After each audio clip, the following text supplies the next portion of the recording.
manifested. You will see consistently when you do 21 times, you will simply have the ability to use this power very practically, like even in your bank balance, even in your relationships, in multiple situations, you can use it. All right, it's time now to go into the next session. Now, we are going to enter into the next session where Swamiji is going to be revealing the details of how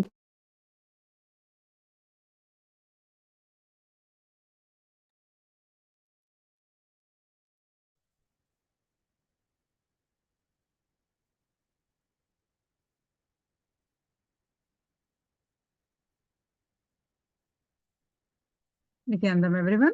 Now we're going to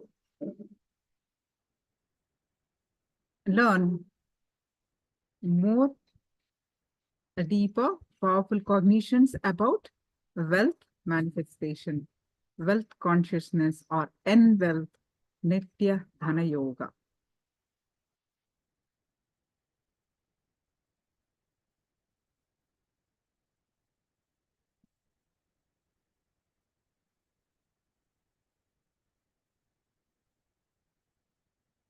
So we have learned so far that wealth is not something outside you. Wealth is an extension of you. All the conflicts that we go through, whether wealth is good, wealth is bad, whether I'm following spiritual path, I should manifest wealth or not, all the so-called conflicts, because we consider wealth something outside of you. But wealth is actually an extension of you.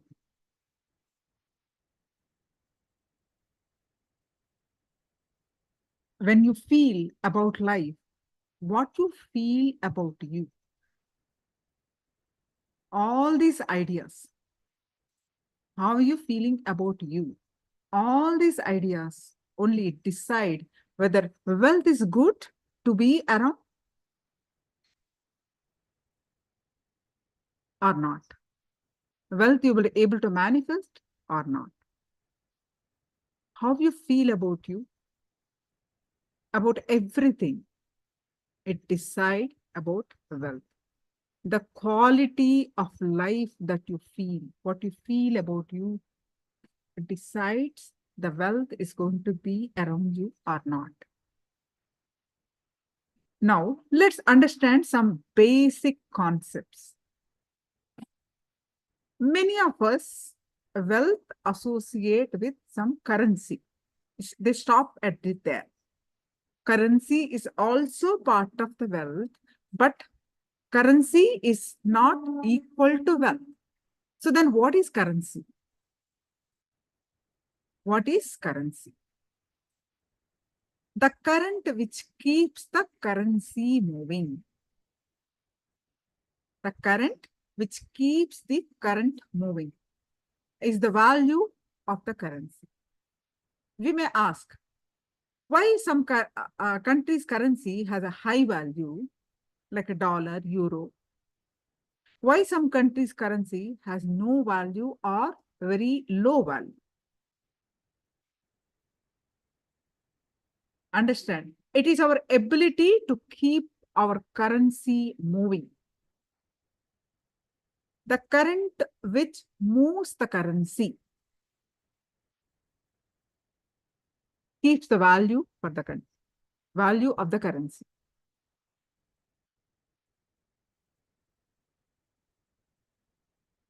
It is our ability to keep our currency moving. The current which moves the currency keeps the value for the currency. If you have too many reasons to use the currency, which you can buy only through that currency, that keeps the value. That current keeps the value of that currency. As long as the currency appears in front of you as a matter, as a physical matter, you will be in delusion. Currency is not a matter. It is your conscious decision. As long as there is some low feelings associated with it, what we call incompletion. You and the currency. The feelings that you carry about currency.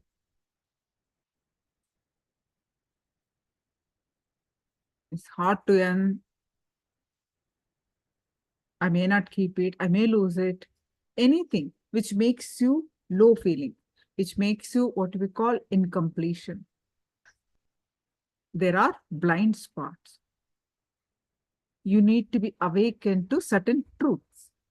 You have blind spots.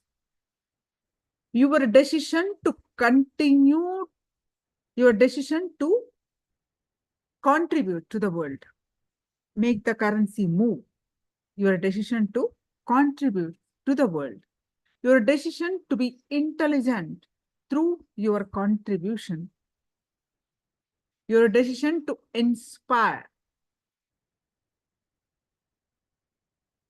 As long as there is an incompletion between you and the currency, there are blind spots. But if your decision to contribute to the world, your decision to be intelligent enough through your contribution, your decision to inspire, your ability to inspire and support, and they support you back.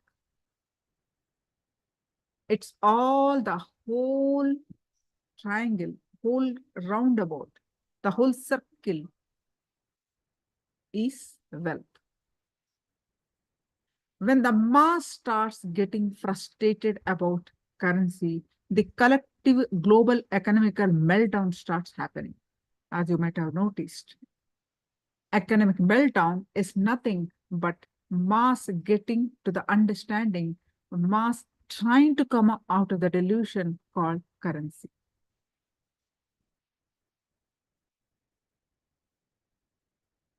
Anything which you can drive your fear and greed, only it is relevant to your life. If something cannot drive your fear and greed, it's redundant, irrelevant to your life.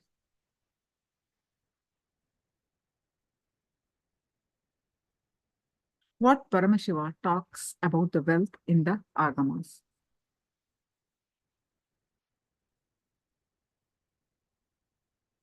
That is the ultimate, isn't it? What Paramashiva talks in Agamas are what? Applied science. Vedas are the original scriptures, the prime scriptures, the source scriptures. From that, from Paramashiva, Agamas are the applied science. So that one, regarding the wealth, what Paramashiva has given in the Agamas. You need to put your energy in the direction of wealth, not in the direction of currency. Currency should be your byproduct. Early morning when you wake up, you should know what is your life out of freedom, joy. Live the whole day. Because you are breathing, the currency should follow you. That is wealth consciousness. Because you're conscious, wealth should be following you. That is wealth consciousness. Understand, any hitching towards the wealth, meaning any low feelings, incompletions about the wealth, it's not earning wealth. It is only getting tortures towards currency.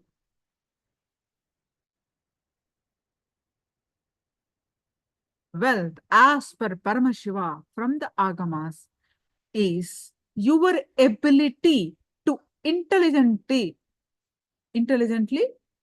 enrich the society in some form or the other.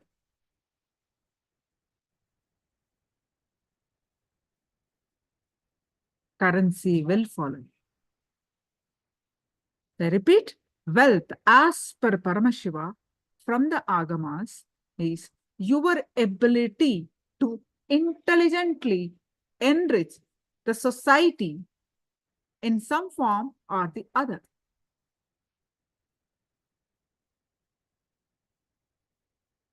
Wealth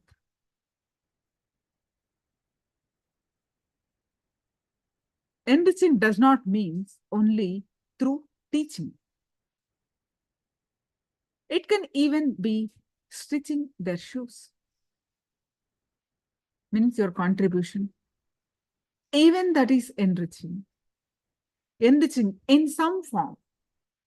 Enriching the humanity in some form and doing it very intelligently and inspiring the humanity to contribute back to you. So you can continue to enrich. That is wealth. That is wealth consciousness. That's the strategy for wealth. Currency, the methodology through which the interaction and transaction happen is currency. If the wealth consciousness is awakened in multiple people and you make the currency more current, that is called economy.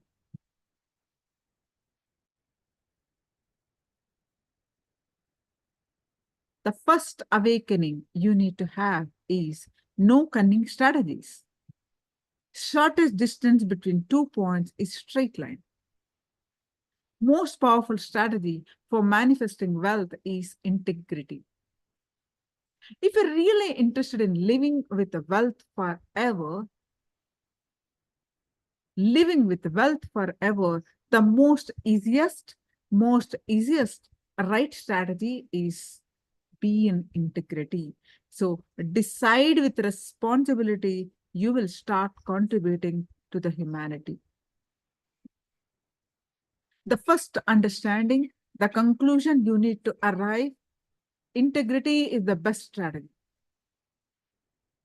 for manifesting wealth.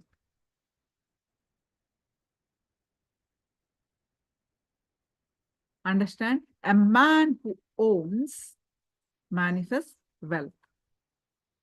Man who possesses suffers with stress and depression. Understand?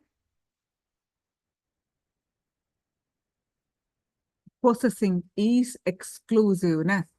Owning is inclusiveness. Owning and letting everyone enjoying it. More and more of your capacities. If you are a writer, if you are a speaker, if you are a thinker, whatever you have, own it and make it more and people to enjoy it. That's all. That's the first understanding. Second understanding is owning is not possessing. Means go on sharing. Own you and let everyone enjoy you. That's the second understanding. The third one is bring a brilliance in your sharing. Let your enriching be more authentic. It means every day upgrade yourself. Ultimate should not be the final. For you, something is ultimate today, which is not ultimate tomorrow. It expands. So go on becoming authentic in your sharing, enriching. Next important conclusion is do not feel shy to encourage people to support you back to enrich the world. Be confident, courageous, and about what you are doing, and don't be weak. Be confident about what you are contributing and encourage people to contribute back to them. So you can contribute, you can continue to contribute. you can keep this dharma chakra alive.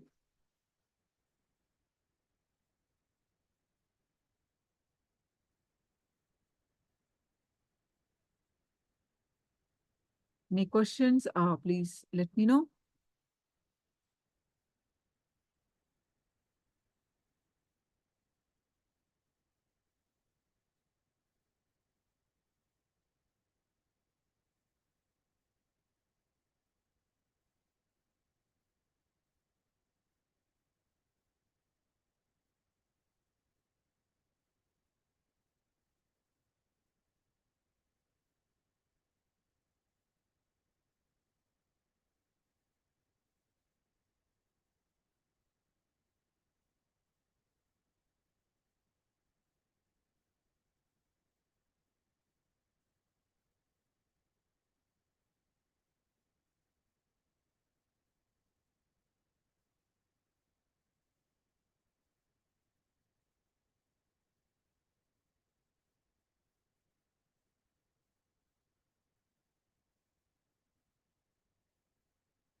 Now let's continue.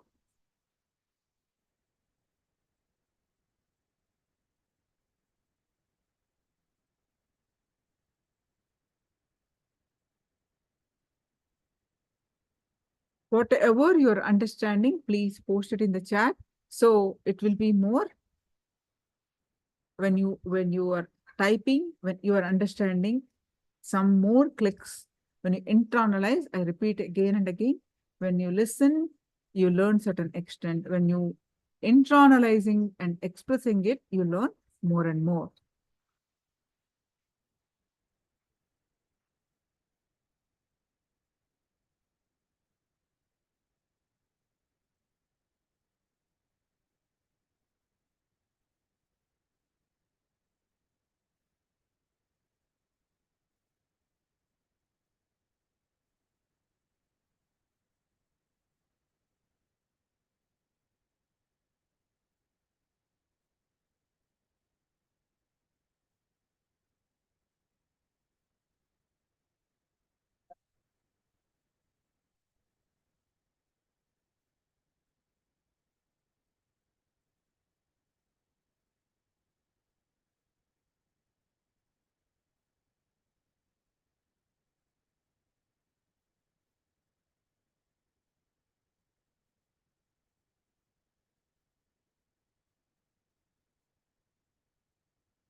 So wealth is extension of you, and another cognition is wealth is life energy. Another powerful cognition you need to learn is wealth is life energy.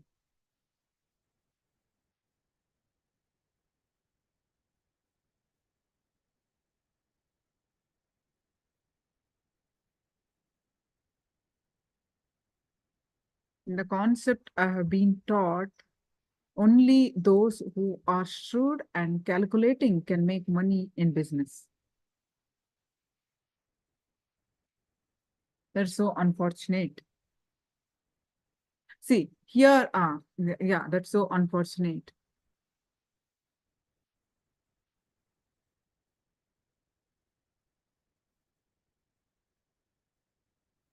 So wealth is life energy. Creation is all about high enthusiasm. Enthusiasm means being in constant state of high energy for no particular reason. Whether you realize it or not, enthusiasm is a natural quality of all living beings.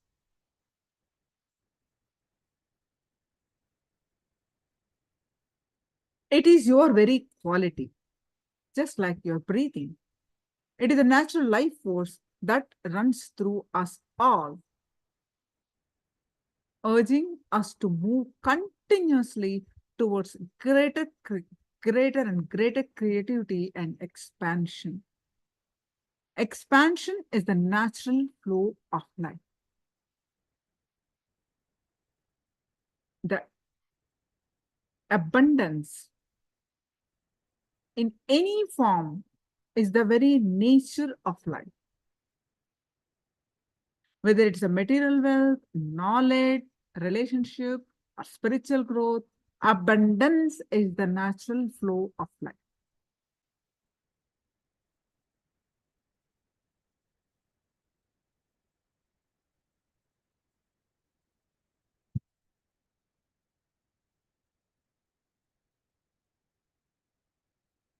If you understand the simple clarity, abundance is the natural flow of life. Any field, limitation.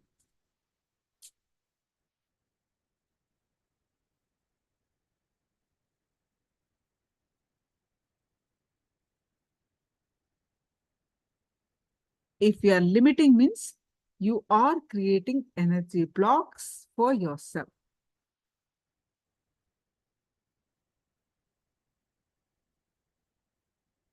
You are blocking of your own fullest expression in some way or the other.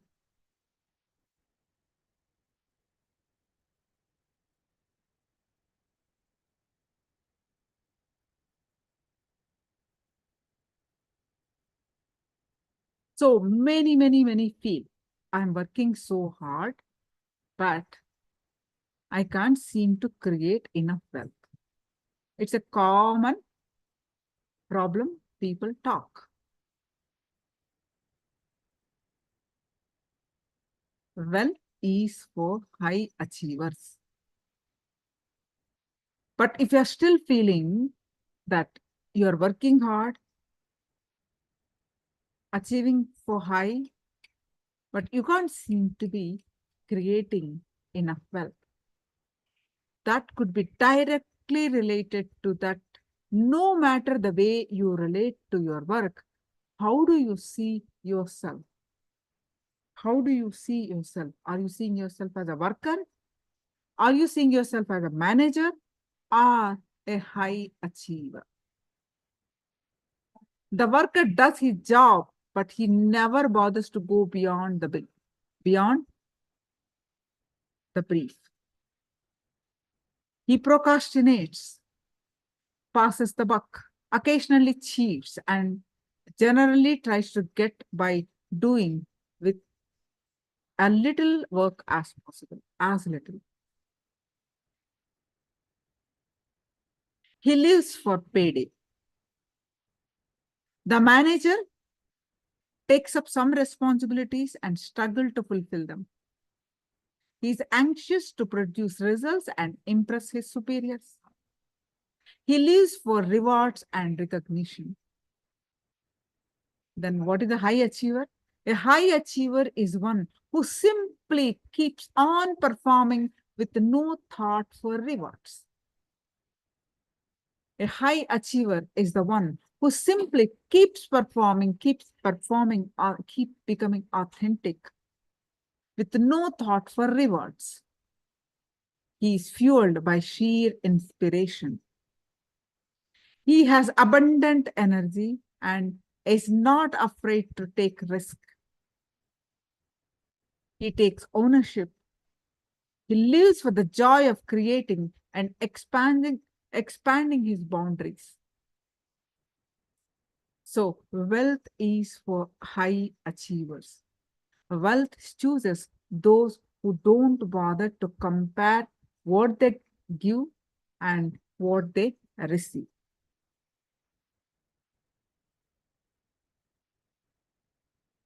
Many of us make a mistake here that we limit our expression based on the expected results. When we work based on our expectation, we can never exceed our expectations. We are stuck with a limited vision that destroys our spontaneous power of expression. And it's not as if a high achiever does not gather wealth. When you work intensely to create wealth, with the clear awareness that wealth is just a utility and not the goal of your life, you will not calculate your performances in advance based on what you might receive in return.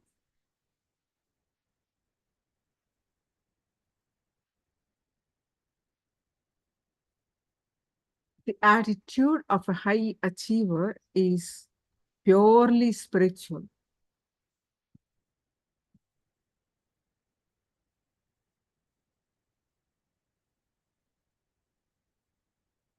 Treat any work as sacred and you will spontaneously become a high achiever. Just decide this month, I will not calculate. I'm not going to stop my life's flow. I'm going to break into life. I'm going to explode into life. Simply keep on expressing yourself. And the energy and the resources will be made available to you. And you will expand into areas you never thought possible. And wealth and abundance will automatically gather around you. You will become an inspiration force for those around you. The more you give, the more you allow wealth in all its forms to flow into you. So you can share your cognitions.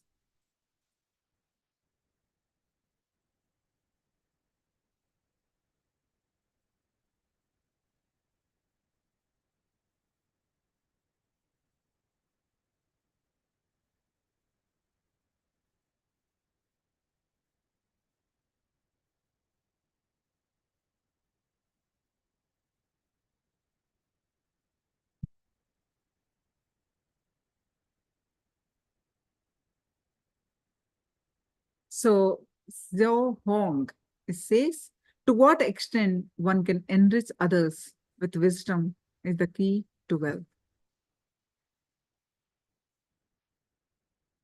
Whatever extent you can expand, sky is the limit.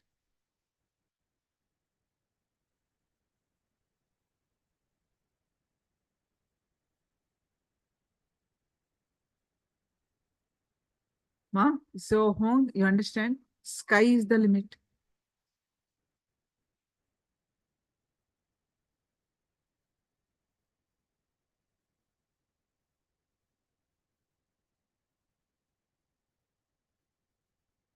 There is no limitation. You enrich your authentic self. Enrich your authentic self.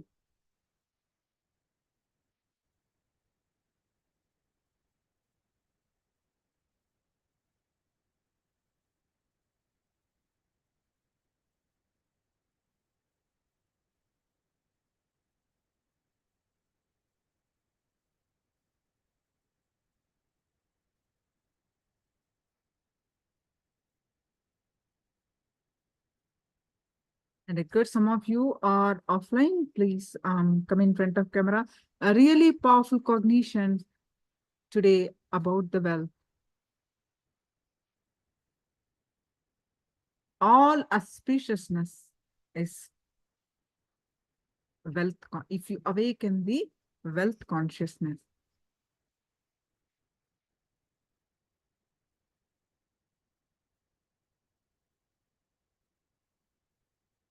But the moment you utter the wealth, we some of us have so much of emotions, memories in us, especially if we don't have it, or the greed to attain it. If we have it, the fear of losing it. If we are somehow in between, the worry about how to get there.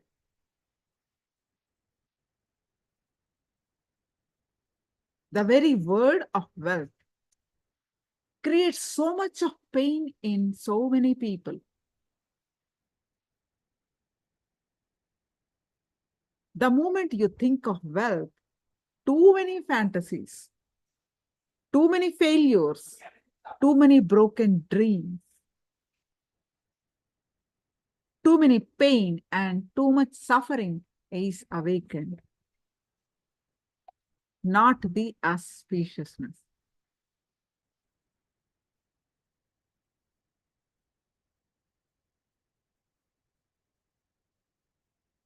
We hardly realize how intimate with our connection with wealth. In fact, we are rarely able to separate wealth from ourselves. Understand? Money is just a fuel to run our life, just a utility, no more than that. But we get so attached to the fuel that we trade our life to keep the fuel. People react in two ways to this strange power of money, both wrong. One first kind or one type runs after money, hoping that money will fulfill them. The other one runs away from money to save themselves. Both, whether you run towards money, whether you run away from money, both attitude are wrong. Money is the faithful servant, but an intolerable master. If you make money, you master. It will only bring you pain. Enjoy the money with the complete awareness that it is only to a utility in your life. Then money can never create pain in you. So how to break this connection? Wealth and the pain. Connection between the wealth and the pain. Because you're carrying all your past failures and your failures, desires about money as one long mental shaft in your life. Simply unclutch from this shaft. Let it go. Not the life, your life. The attachment, the pain about the money, let it go. Not your life. Don't let your life go.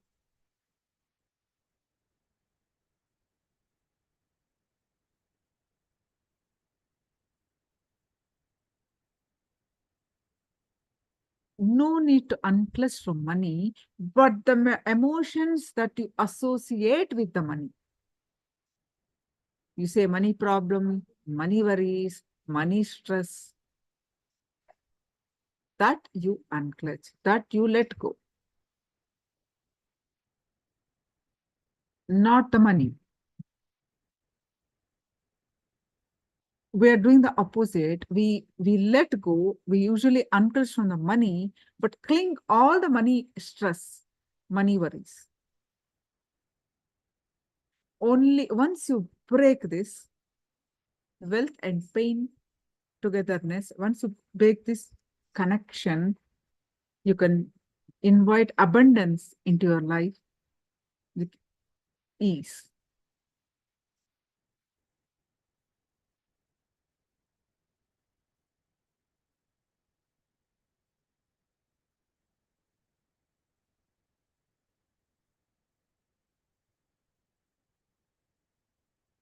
Zio Hong hosting. When we allow life to flow naturally, we can experience the abundance of life more fully. Perfect.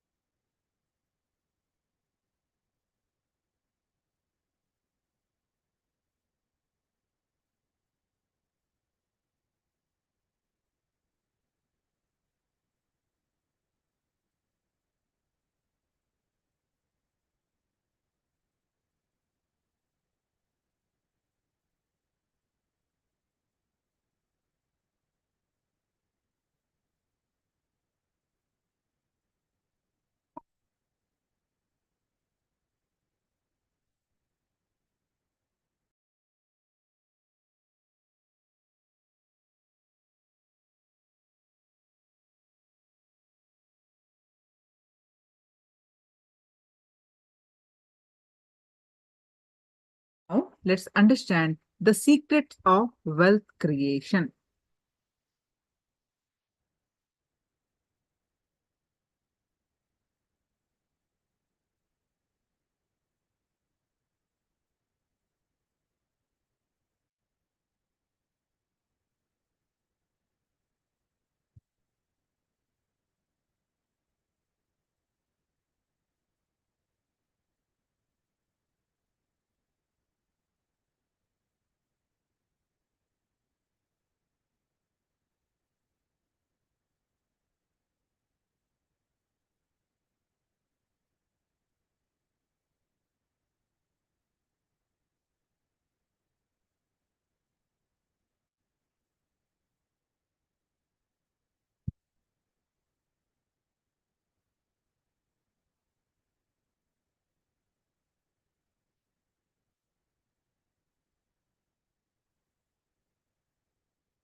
I paused the video because Swamiji's satsang. There's a question I want to answer that first.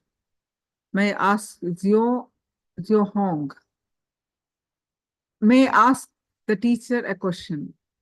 How can I determine if it is wise and truly enriching for others when I am using money to help them?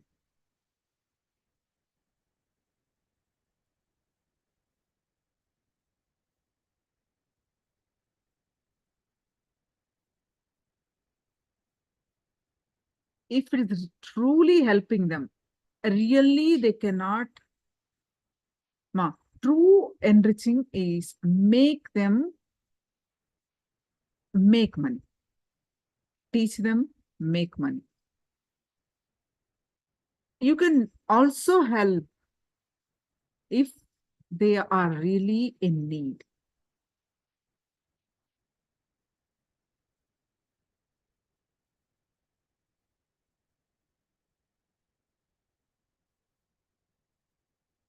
When you are using money to help them, if they are really in need, really in need means they do not have enough abundance, but enough money, but they're really in need. A person who is in example, a person who is in the hospital, she cannot earn, you can help them. A person who is in need, you can help them. A person who is healthy, you can help them to help themselves to make money. Giving the powerful cognition, giving the essence, not actually giving the money. There is a difference to whom you are giving. In Sanskrit, there is a thing called apatradanam, to whom you should give. Apatradanam means giving the money to people who do not deserve. You only make them lazy. They only think that I can just ask, I can live around. But a person who is sick, who cannot make money, but really in need of money, one's first dharma is to help them. That is a real help. How do you determine that? Each one is different. It depends on, are they enriched by, able to make by themselves, or not able to make themselves, so this help is needed for them. If you have money, if one has money, now you means each one of us, each one's responsibility to help them.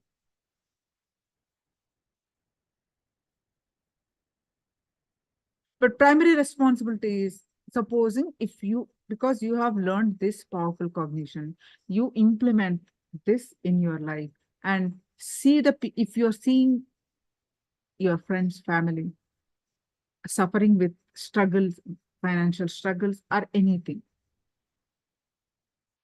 you help them with powerful cognitions.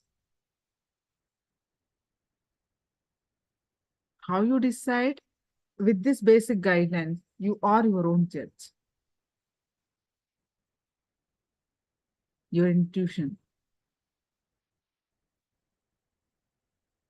Zoa Hong, you are able to get it, ma?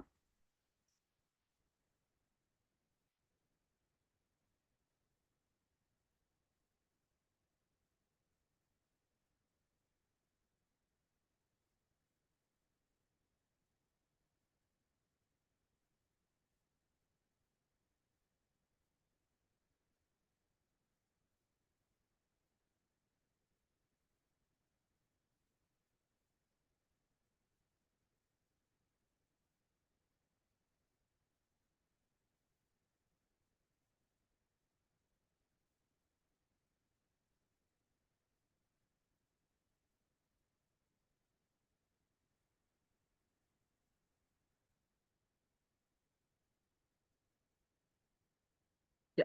Now let's continue. Um,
Sorry for the technical glitch. Let me fix it.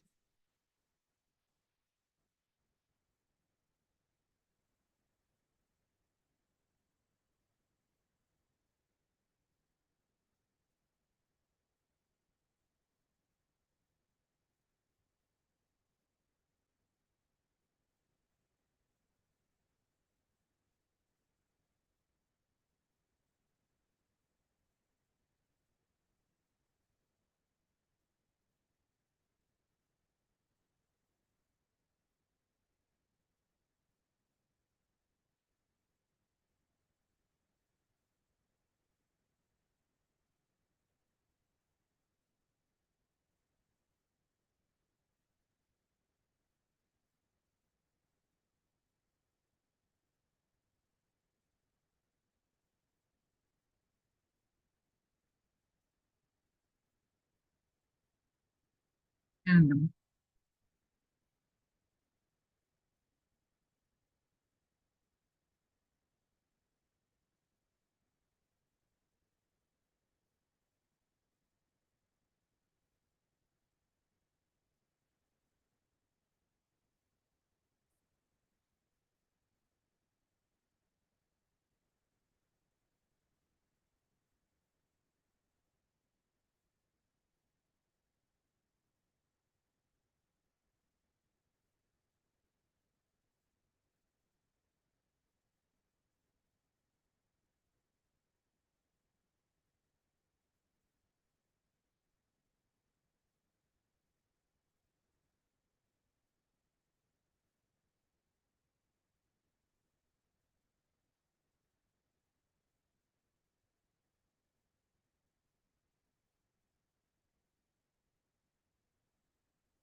Because as on now, a normal man has wealth as the first priority in the life. So be very clear. If you do not have wealth, don't blame anybody, just you are not expressing life in you. Life energy is not happening in you. You may think, what an incarnation has to do with wealth? Why Swamiji should talk about wealth? I can tell you, wealth itself is not wrong. Your concept about wealth, if it is correct and proper, not only it will not be wrong, it will be right.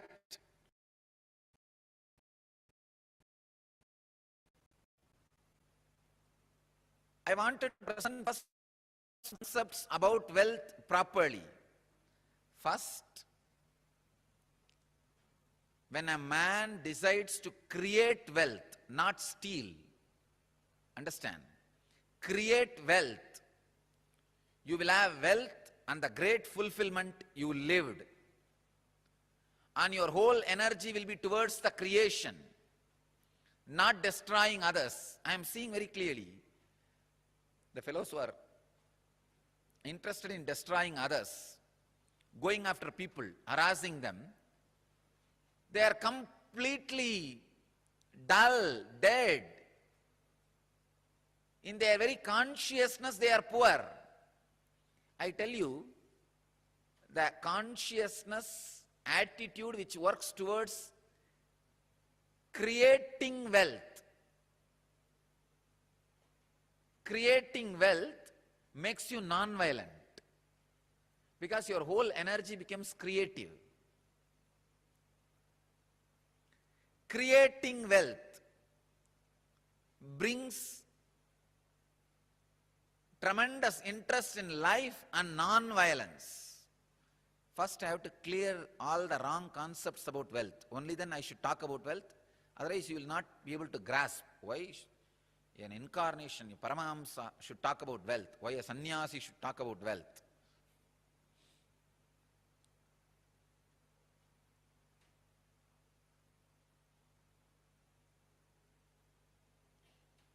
Only he can talk about wealth because he has gone beyond wealth.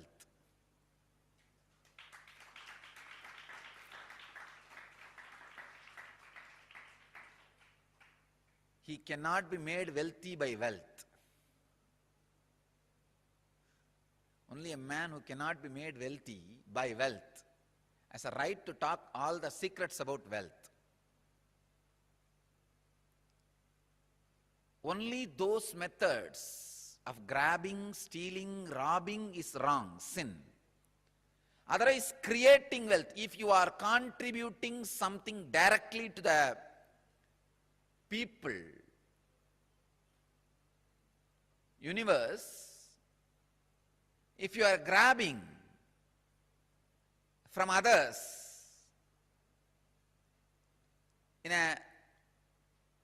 without contributing anything,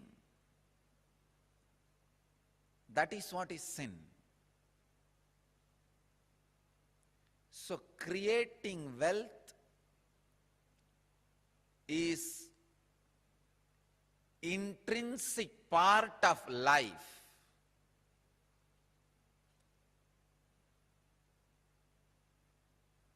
Krishna says very beautifully in Gita, Gahano karmano gatihi. The universe by its nature works. If you have at least the goal of creating wealth, you will be creative. Your energy will be channeled properly.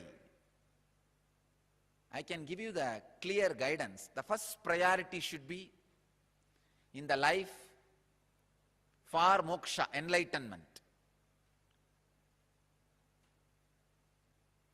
Till that happens, the second priority can be creating wealth. Understand? Not grabbing or robbing or stealing. Creating wealth.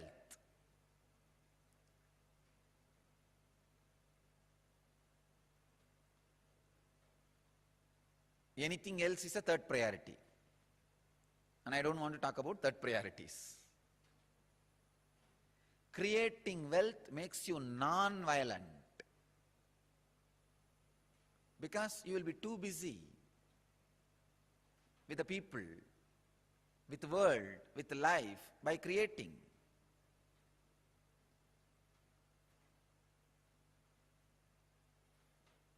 First, remove the guilt about wealth from your inner space. Second, understand the expression of life through you is equivalent to the wealth you create, not grab, you create. So the more and more life energy starts expressing through you, more and more you create.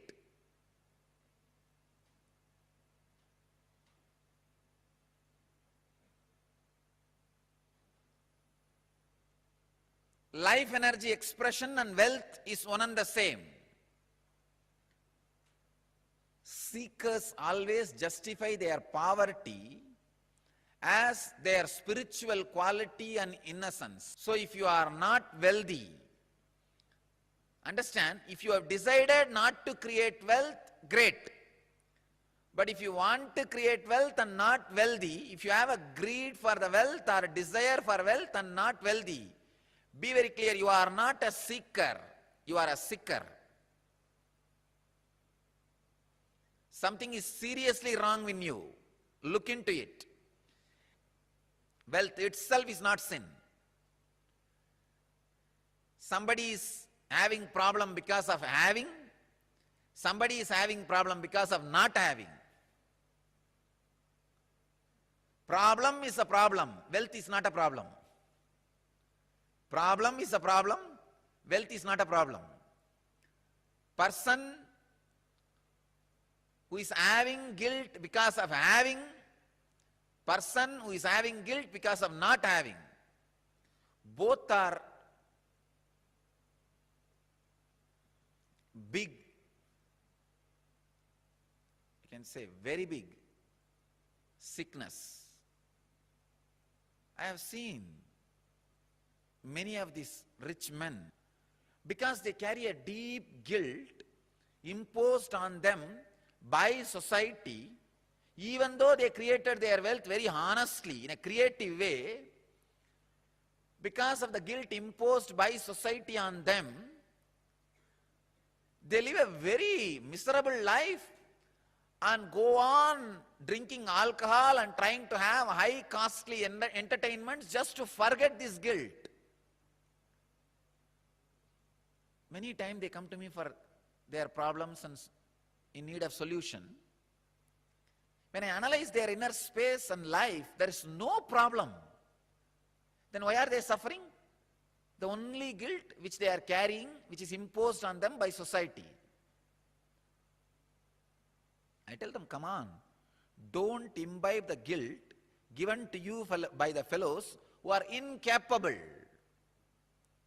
You do not cheat or grab or be dishonest. That's right. That's enough. But no need to carry a guilt on the wealth, about having wealth. Rich men carry this guilt very deeply. And just to escape from that, they get into all kinds of addictions.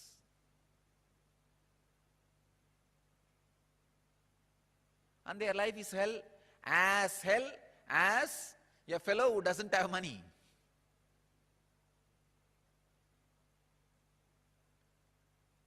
And the next thing, having is one side, not having.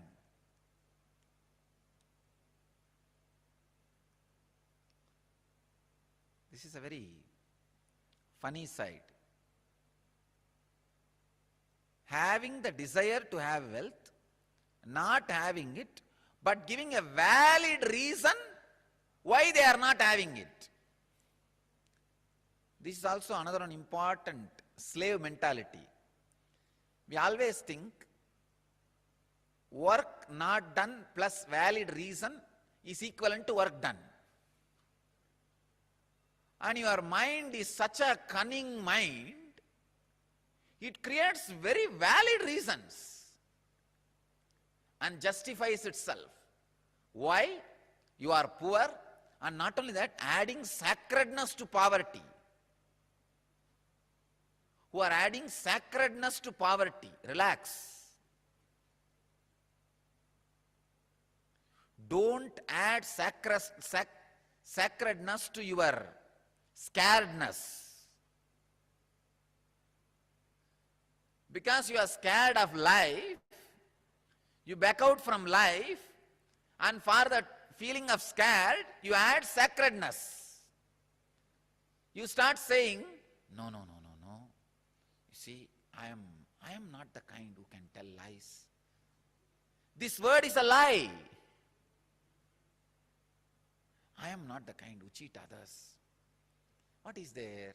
Little bit, 2 meal, and 1 small house, and 2, 3 piece clothes. That's enough for life.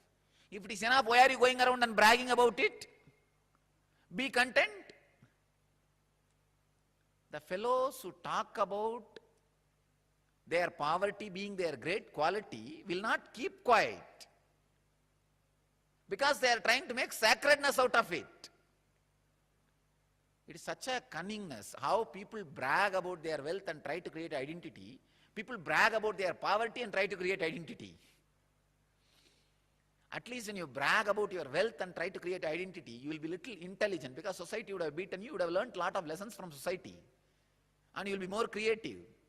But if you are bragging about your poverty and creating an identity, that is the worst cunning identity. I tell you, I faced all problems in my life only from the fellows who claim they are poor and try to create sacredness for poverty. Rich fellows have a lot of maturity, I tell you, and more sincere when they take up spiritual truths in their life. See, I am telling you, I am declaring the new Smriti. I am a Smritikara. Not creating wealth is sin. I am declaring it very clearly.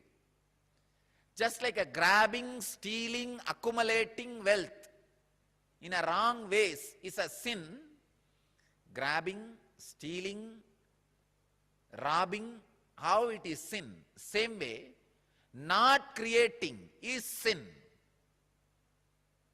It means what? You don't take the responsibility for your actions. Your actions are not focused.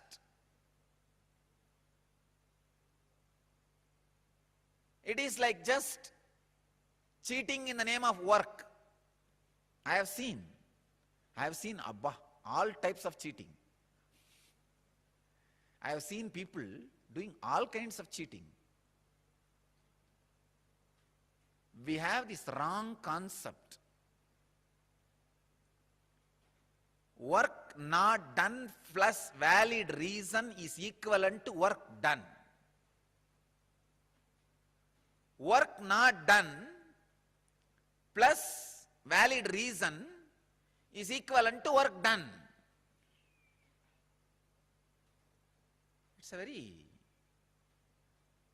funny.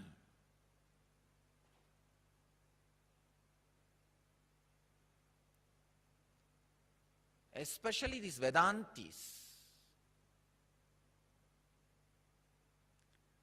I am telling you, because I am a Vedanti, I am telling you, I am not criticizing others. I am doing a self-criticism of the whole, the ideology.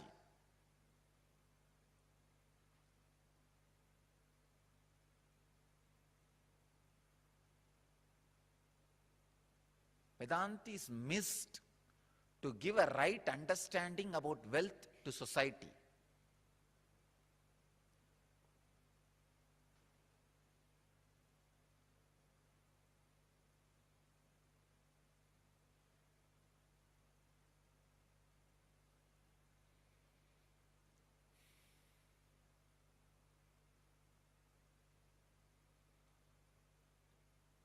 right understanding about wealth is life. I wanted all of you to understand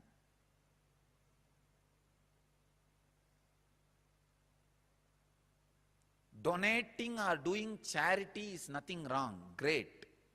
Sharing is nothing wrong, great. But being cheated is something seriously wrong. People tend to mix being cheated and charity together. No. If you want to donate and share, great, nothing wrong. But you are doing some work, somebody steals, cheats your money, is something seriously wrong.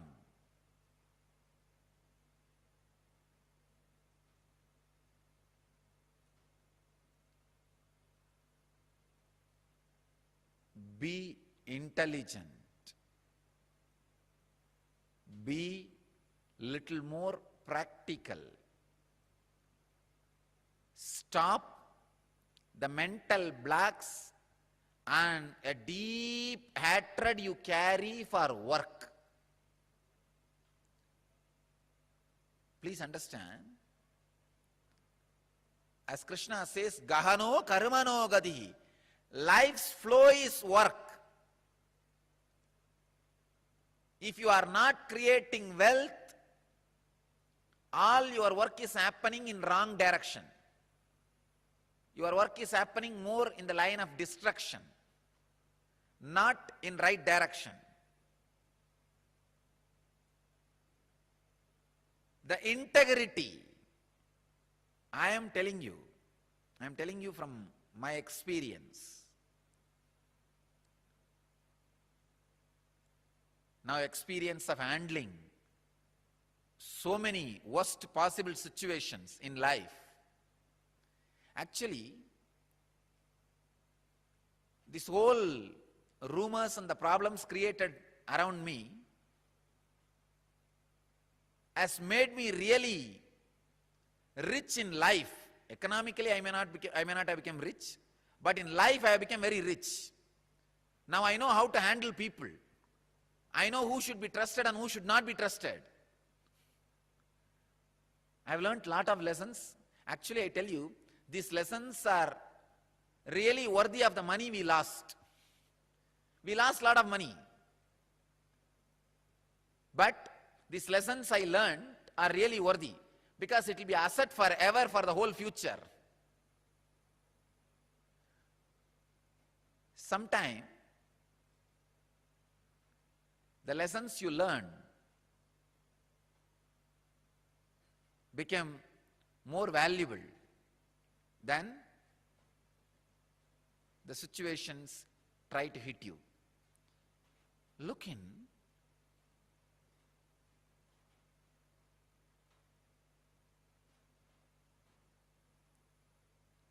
Remove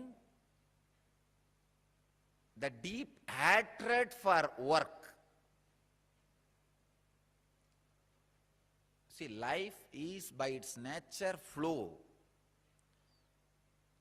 If you create wealth, at least it will be directed in one line of creativity.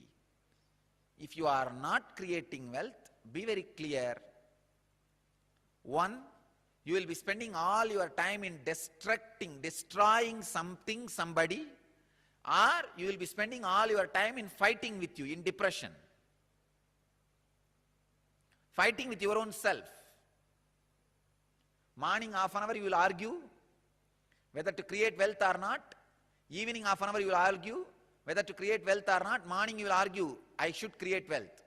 Evening you will argue, no, I should not create wealth. And night you will fall asleep. Between the morning and evening, again you will be spending time in eating. That's all. After 20 years, what you have done? No, I debated morning whether to create wealth or not. The side of creating. In the evening, debated for not creating. Finally, nothing has happened. Life is wasted. That's all. Not having wealth is a wrong mental setup. awaken the creativity in you, remove the hatred for work, creativity.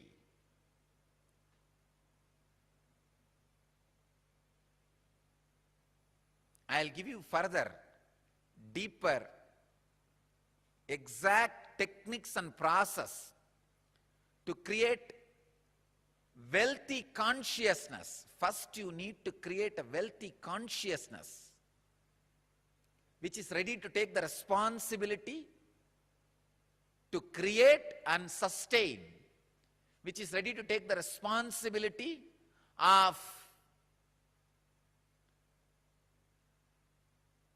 being creative.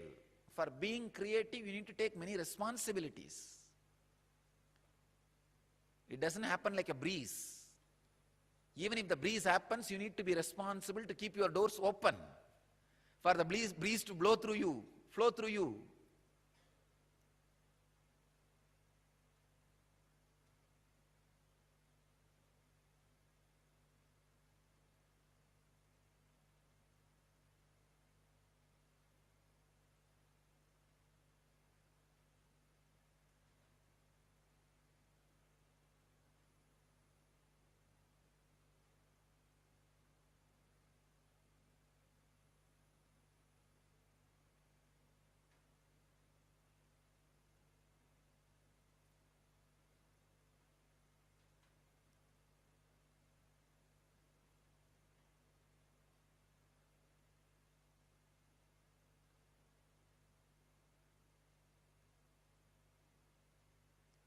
Yen Kriya is a direct technique, method, process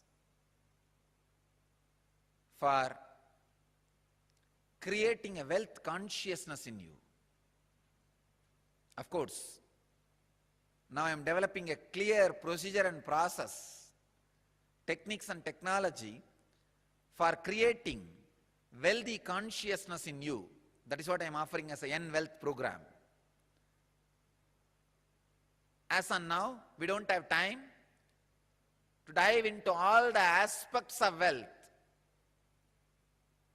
I'll give you the Vedic way of wealth management, creating and sustenance. In Vedic tradition, we have two major gods representing wealth, Kubera and Lakshmi. Kubera is a guy who holds stock market. Lakshmi is the bank circulating. Lakshmi gives, circulates. Kubera holds, sits on it. Treasury and currency. We have another two dimensions of wealth in Vedic tradition, Sanganidhi, Badumanidhi. Understand? Badumanidhi means flowered wealth, like a lotus, created. Sanganidhi means conquered wealth. Flowered wealth, conquered wealth. Conquered wealth is not robbed wealth. Please understand. Conquered wealth is not robbed wealth. It is not like a Gajni Muhammad coming to Somnath temple and robbing the whole temple, grabbing all the gold and taking it away. No, that is not Sanganidhi. Sanganidhi is conquered from the natural sources. Badumanidhi is made to flower from natural resources. So I'll speak on the different dimensions. Sanganidhi, Badumanidhi means creating way. Creating as two system in the Vedic tradition, Sanganidhi, Badumanidhi. And sustenance as two system, Kubera and Lakshmi. So I'll speak on all four dimensions in the Yen Wealth Management program. How an enlightened man creates and maintains wealth without being touched, but it is created and shared with the world. Please understand, I have the right to talk about this subject because I created.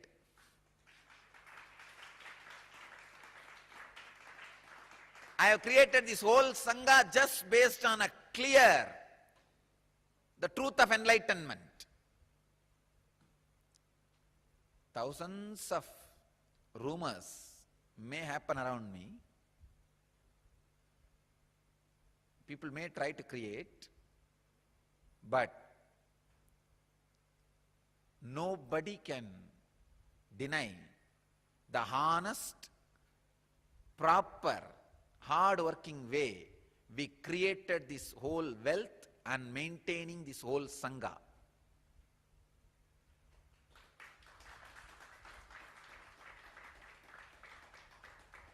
Whenever people donate, I always tell them, wait for at least 1 year. See our activities and lifestyle. Then after that, if you are feeling connected and wanted to support me for what I already delivered to you, give. I wanted you to give only out of gratitude for whatever you have already received. Not expecting anything in the future may be delivered. No. I made it very clear every time when somebody wants to donate. Again and again. And even now I am making it very clear. Anybody wants to donate? See, contribute only for what I already gave you. Not expecting something else I will give you now, tomorrow, day after tomorrow. No. So I will talk about creation and sustenance, different aspect and dimensions of wealth in the N-Wealth program. Now, one technique to create the wealthy consciousness in you, which attracts wealth around you, which makes you take the responsibility for your life, not to hide behind work not done plus valid reasons is equivalent to work done. That is the theory with which a slave mentality works, slave mind works. You can't eat the valid reasons. Valid reasons cannot give what you want in the life. Valid reasons are growing out of depression.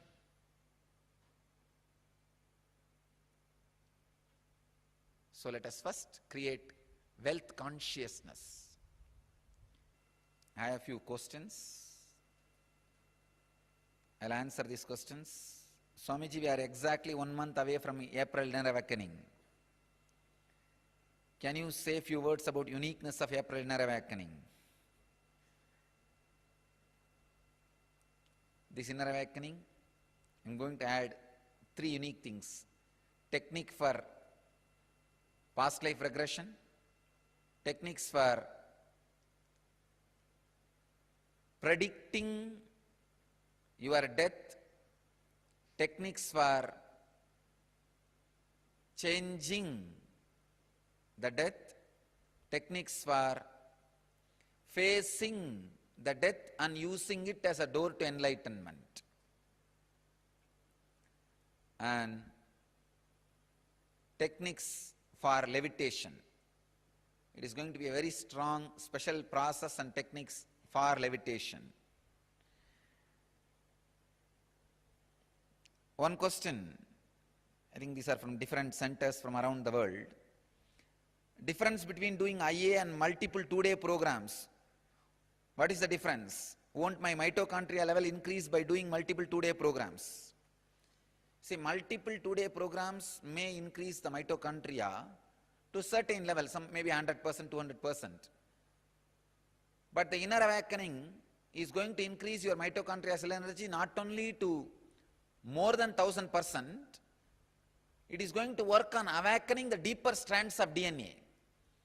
See, today if you work on some idea, some technique, and give a break for 1 week, and again start today, second time when you start, you have to start from zero. It's a practically from beginning. That is the reason I am telling you, if it is continuous 21 days, the process will be strong, solid and permanent in you. So the continuous 21 days is required, not just mitochondria energy level, to awaken the deeper strands of DNA also. That's the reason I recommend 21-day program than multiple 2-day programs. Multiple 2-day programs are more for introduction and give you the first experience. But the 21 days make you stable in that experience. Somebody is asking, I have done LEP, Living Enlightenment process for 48 days. Why should I do 21-day IA program? Again, that LEP is more like a initial introduction. Whatever I created, I just expressed. In the 21-day, everything is specially studied, analyzed, organized for the direct experience and permanent experience. That is the reason 21-day inner awakening. I am watching morning Patanjali Yoga Sutras and evening Brahma Sutras regularly. I am experiencing levitation and really enjoying the experience. I feel fulfilled and satisfied. What will I get by attending the inner awakening? Fulfilled and satisfied is the first step for the spiritual growth. In inner awakening, you will enter into the deeper mystical dimensions of ultimate enlightenment. You see, the initial level of feeling fulfilled and satisfied is great when you get certain experiences. But the mystical dimensions opening and flowering, the ultimate inner awakening happening, will really happen in 21 days, continuously working in one ambience with particular technology directly with the master. So it will be completely different. Patanjali Yoga Sutras and Brahma Sutras are like going to resort morning and evening, having a cup of coffee and coming back to the house and work. But 21-day inner awakening is more like a complete vacation. So you cannot compare that. It will completely rejuvenate you, renovate you, reinvent you for you.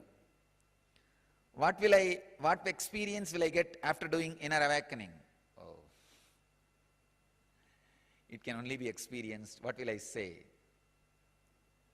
You should see the experience of the people who attended the program. That will give you more understanding. This time I work to make you experience the mitochondria cell energy awakening and the deeper strands of DNA awakening. Above all, a complete, intense inner fulfillment and inner awakening for spiritual enlightenment.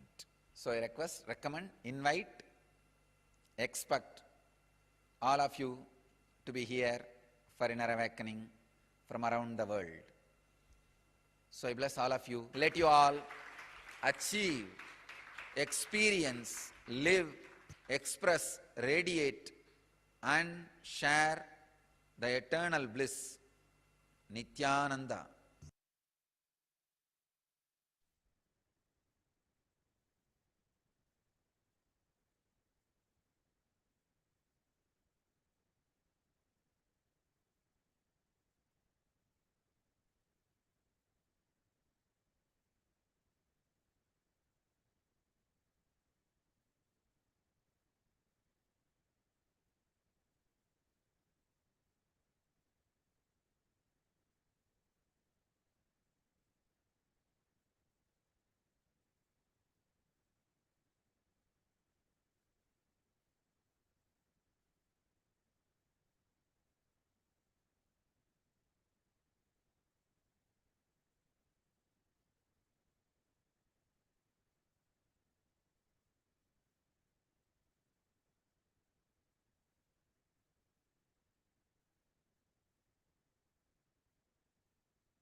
Yes. Can you all hear me now?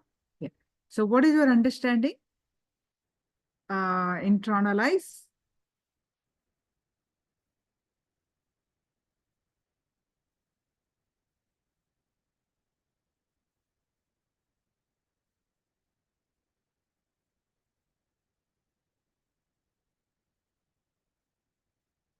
Wealth manifestation, the Vedic way. What did you understand?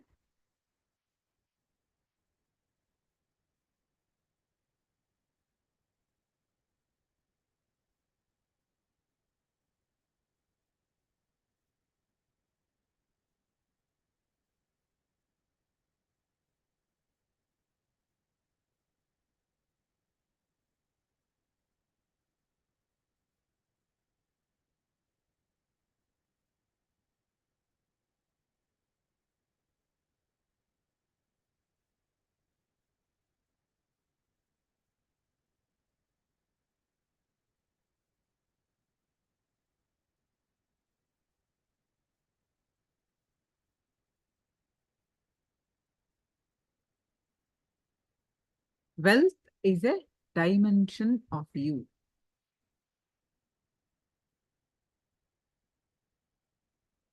What a narrow understanding we have about wealth. Wealth is not just an object, a thing to be achieved. Wealth is an extension of you. Anything that adds to you is wealth. The quality of health you enjoy, the state of your relationships, the fulfillment you experience in your career, your mental state, your sense of inner fulfillment, all these are measures of the success with which you have created wealth in your life.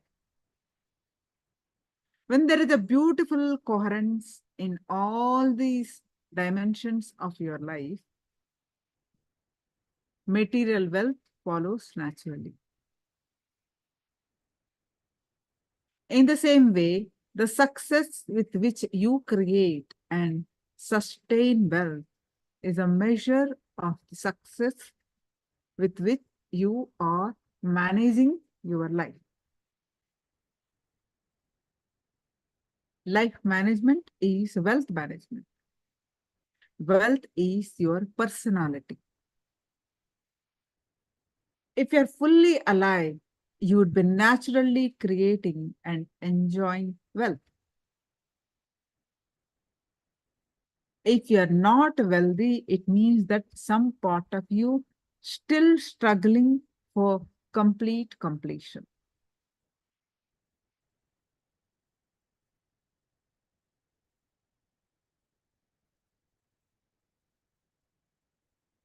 In Sanskrit, the goddess who represents our wealth is called Lakshmi. The word Lakshmi has a deeper meaning. It means intensified goal. Lakshmi is the quality of your being intense, total in your pursuit. No matter what the goal, any goal that is pursued with intensity will naturally bring wealth into your life. Wealth is a natural dimension of you. That's why it is possible to create wealth through meditation. This does not mean that you will learn some secret mantras for materializing wealth.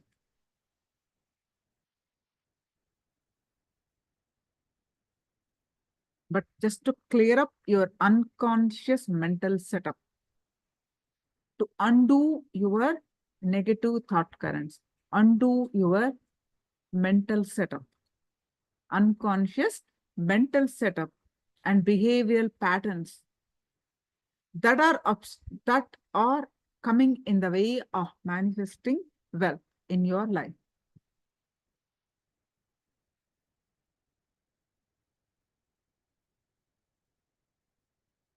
You can do techniques, meditation, completion, unclutching, all the confusions, obstructions in your life should remove. When you remove these negative thought trends, wealth follows naturally.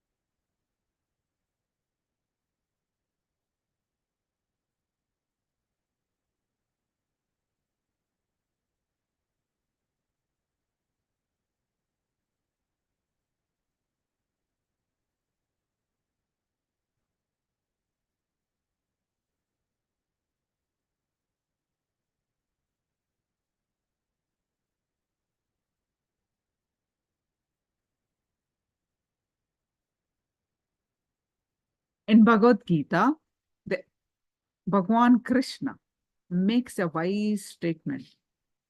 Gahano karmano gatihi. Meaning, the universe by its very nature, it just works. It just works.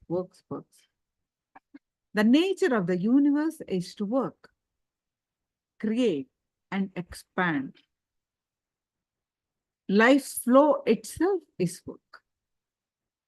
Wealth is a natural result of this process. If you're working but not creating wealth, it means that all your work is happening in wrong direction. So, what is wealth consciousness? The first step towards becoming wealthy is creating a wealthy consciousness. We all want a better world, a better life for ourselves. But we rarely take the responsibility to stand up and make it happen. When you align yourself to the universal laws, you take the responsibility to create and sustain wealth in ways that will benefit everyone.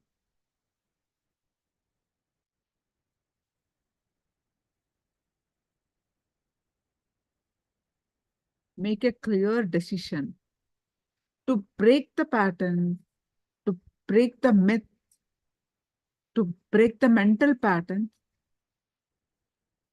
that is coming in the way, putting us into the poverty cycle. Develop a wealth consciousness by breaking these patterns. Whatever is stopping from expressing our ability to create wealth,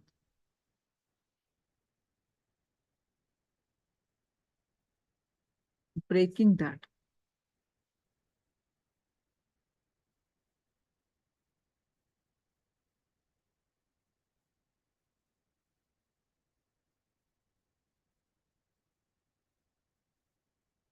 Johan says wealth is a manifestation of the creativity of life. Beautiful.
So develop wealth consciousness. Let's listen from Swamiji.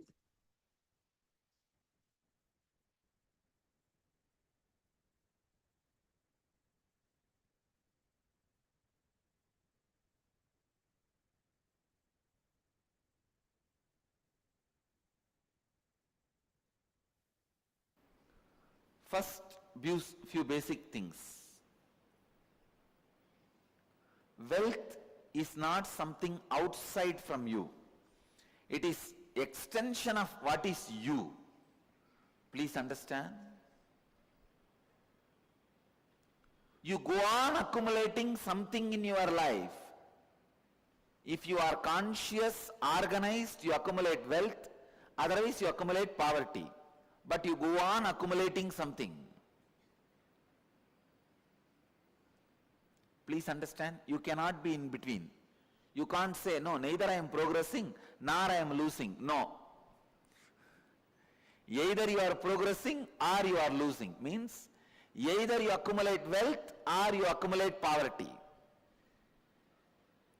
Accumulation is your life.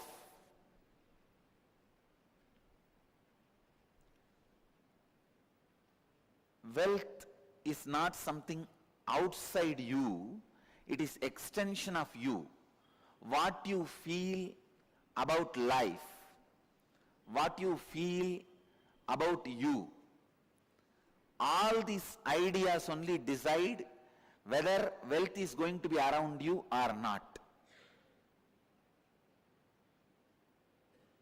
People usually ask me, why is Swami teaching about wealth to us? Who else you think should teach? Only a Swami can teach. I tell you, because your concepts about you plays a major role whether you are going to have wealth or not.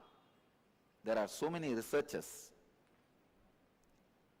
I can quote one research to give you an example. Ohio State University Sociology Department has done how a religious beliefs of person directly affects his wealth, accumulation of wealth. The results of the survey are really shocking. I'll give you some of the basic things. Jews, 35% of Jews accumulate assets such as home, stock, bonds in a very young age. But only 3% of Protestants accumulate. There are so many things. The asset poor, Jews are only 1%, but Protestants are 15%. Some 20 details. Average income of a Jew is 4 times more than an average income of a Catholic or a Protestant. All these are really shocking. When you dig deep, the belief system you have about you plays a major role in your hard working, creativity, saving and all that. One more thing, unfortunately this university has not done study on Hindus, on India, whether on India or even in the US Hindus, they have not done study. I want all of you to know, Hindus in US are the richest ethnic group, richer than Jews. Richer than Jews, please understand. 10% of the US tax is paid by 1% of Indians. Indian population, Hindu population in US is only 1% of US population. But the America's 10% tax is paid by Hindus. Richest ethnic community. Why do you think? The whole US medicine field is in the hands of Venkateshwara. The whole hospitality industry is in the hands of Swaminarayan. Means hotel, motel, patel. And all doctors, you should know that whole medical industry in US is in the hands of Telugus, Andhra people. Not just doctors. Doctor number is very small only. But the pharmaceutical companies, we have two major beliefs which makes us constantly save. One, you need to leave wealth for your generations. Only then they will give you shraddha. After you die, only then you will live happily in the Pitruloka. Please understand, a normal American, if you talk to an average American, he will tell, my last check should bounce. Only we have the concept of leaving wealth for the next generation. But here if you see, and one more thing, during this global recession, 9 out of 10 Americans, means 90% of Americans were in depression. Please understand, needed to be clinically treated because of the global recession. In India, 7 out of 10, 70% of Indians do not even know something called global recession is going on, because we have a 3-tier economy. Only 1 tier is known to government. Really, we have 3-tier economy. 1 tier only is accounted economy of India. All accounted, unaccounted, whatever the prediction you have about unaccounted, everything is only 1 tier. The 2nd tier is the cash which flows with men, which is unaccounted. In real estate, so many business. 3rd is the women, who has money which is in the hands of women, gold money which is in the hands of women, not even known to husband. He doesn't, even husband doesn't know. Where is the government to know?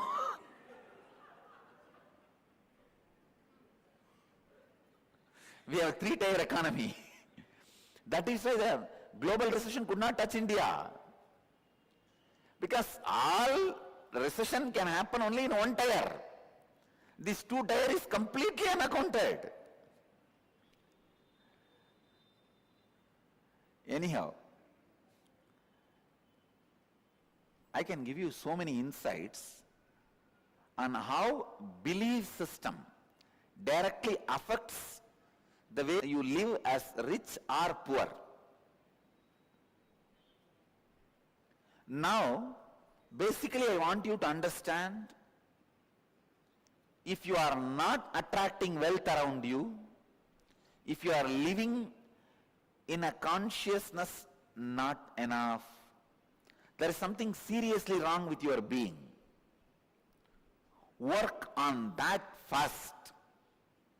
Work on that first. Please understand, work on that first, altering the understandings you have about wealth is a very important thing you need for creating and celebrating wealth. Please understand, grabbing is completely wrong. I am not teaching grabbing. I am teaching creating, to keep the public attention diverted. I am not asking you to become grabbers. No. Creators are totally different from grabbers. Here I am asking you to become a creator.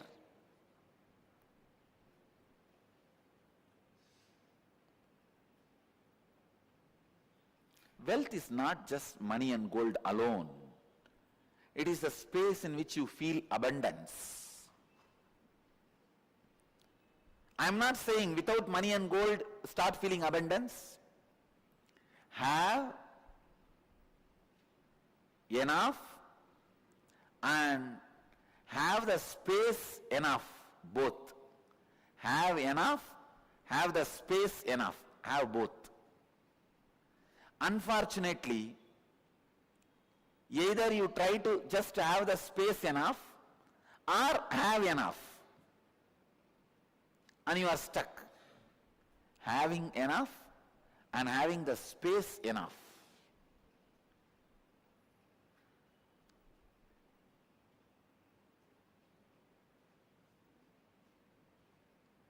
What do I mean exactly by the word creating wealthy consciousness. See, here I am giving you a word, wealth consciousness. I mean few things. First, removing the self-contradicting desires of your inner space. Morning you feel like you want to work, make $1 billion and become a big boss of a company. Evening you feel like dropping everything and going and lying down in a beach and having vacation. See, one side, you enjoy the busy life. The other side, your mind just want to get rid of everything. This constant oscillation, not having clarity, not having stability,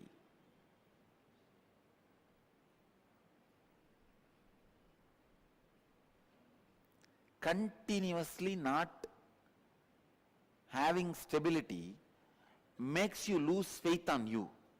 You can see many times when you make decisions, you yourself feel, oh, I'll make this decision, but after 2 days I myself may repent. Why unnecessarily wait, let's wait. First step we are going to do is removing conflicting, contradicting, complicating desires of your mind.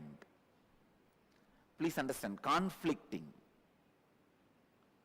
means morning you want to do one thing, evening you want to do something completely opposite. That is conflict. Second, contradicting. Even in one statement you contradict yourself. I have seen sometimes people come and tell me, my headache should get cured. The more and more number of times you tell, my headache should get cured, my headache should get cured, you are strengthening your headache inside. Because any word repeated more and more number of times inside is going to become strong inside. When you say more and more number of times, my headache should get cured, my headache should get cured, I should get rid of headache, what happens? Headache becomes more stronger in you. More number of times you remember the headache. Many times you strengthen your enemy inside you by repeating him in you.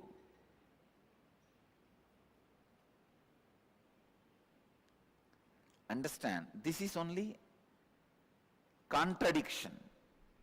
Conflict means feeling different things at different time, not having clarity. Contradiction means at the same time giving life to both energies. Like you heard the story of Wali. Wali had a boon. Whoever stands in front of him, he will have half of their power. Same way, when you say I should get rid of my headache, you already gave half power to headache. Instead, you should be repeating the word, I should become healthy. Even the words you utter inside, the visualizations you have inside, the verbalizations you have inside should be in tune, in positive tone, not be self-contradicting. If you constantly say, I should be out of poverty, you are strengthening poverty by constantly remembering it. These are the contradicting desires. Third, complication. Complication means you don't even know why you are doing it. You just complicate things. Further, I don't need to give any example. You just look from your morning. You will have at least 2 examples. You just complicate things. You know, if you talk to your spouse about this problem now, it will be solved. But you think, why should I talk to him? Let him first smile at me. What is the hurry now? I'll talk day after tomorrow. Complicating things which can be easily sorted out.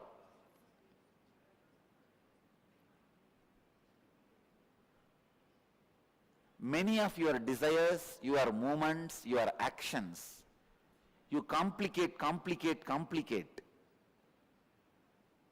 Because you have a prejudice, it cannot be solved.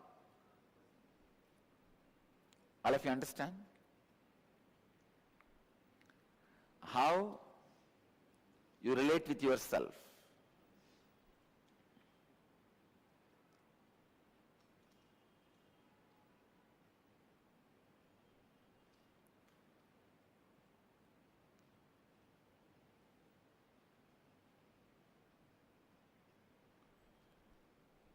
Conflicting, contradicting, complicating the desires.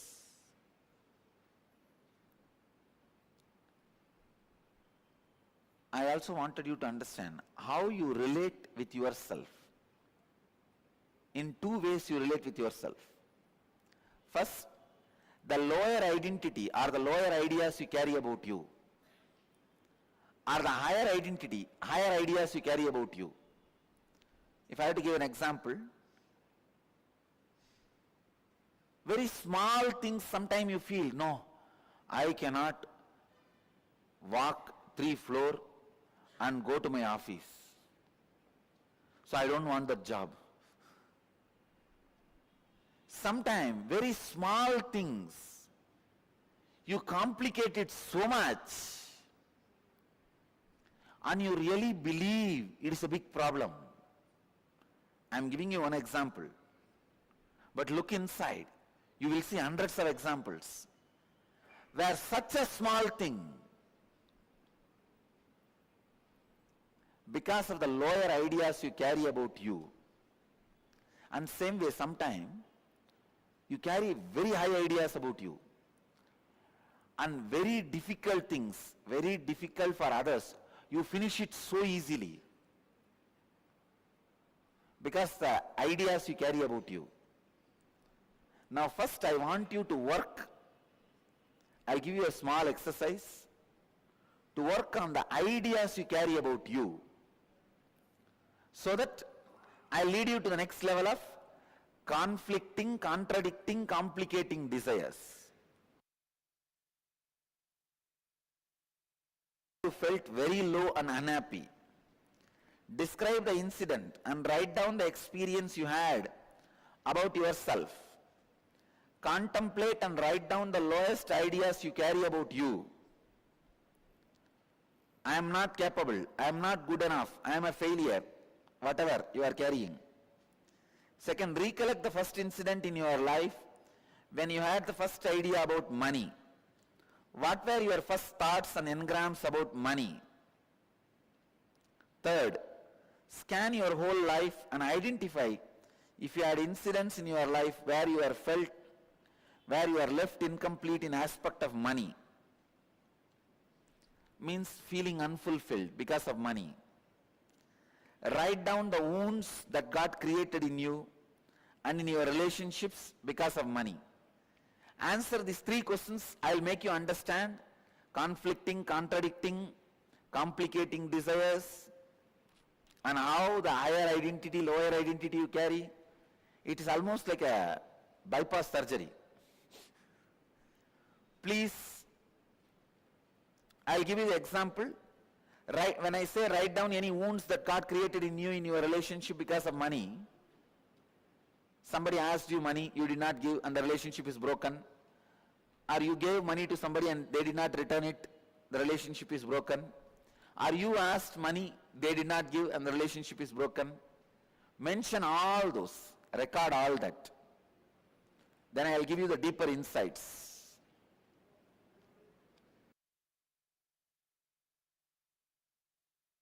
First step, please understand. Stand, legs wide apart, at least 2 feet gap between the legs. Let me completely give the instruction, then you can do. Inhale as slowly as possible. When you finished inhaling, hold as long as possible. Then exhale as slowly as possible. After completely exhaling, hold as long as possible your lungs empty. Inhaling as slowly as possible, holding as long as possible, exhaling as slowly as possible, holding the lungs empty as long as possible. All four actions slowly as long as possible. This is the first step. If you already have any heart problems, like blood pressure, any other heart conditions, please don't do this kriya. Others can do. This is the first process. Please start. I will guide you further in every level. Legs wide apart. 2 feet. This kriya is to break the patterns of suffering of money in you. Any pain, suffering related to money, the patterns will be broken. The kriya, use both the hands, not only one hand, use both the hands. Use both the thumbs. First inhale as slowly as possible. Hold as long as possible.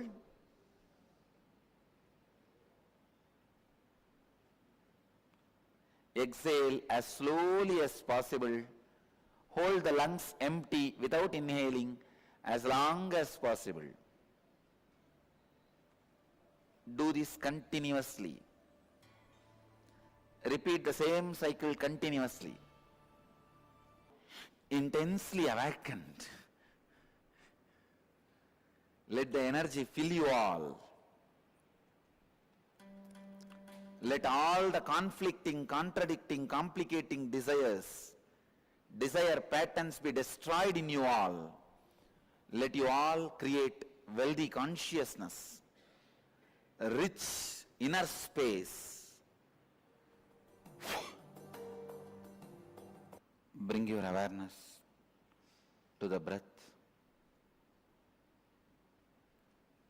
Relax completely in unclutched space, not connecting the thoughts and emotions flowing in you, and giving life to it is unclutching.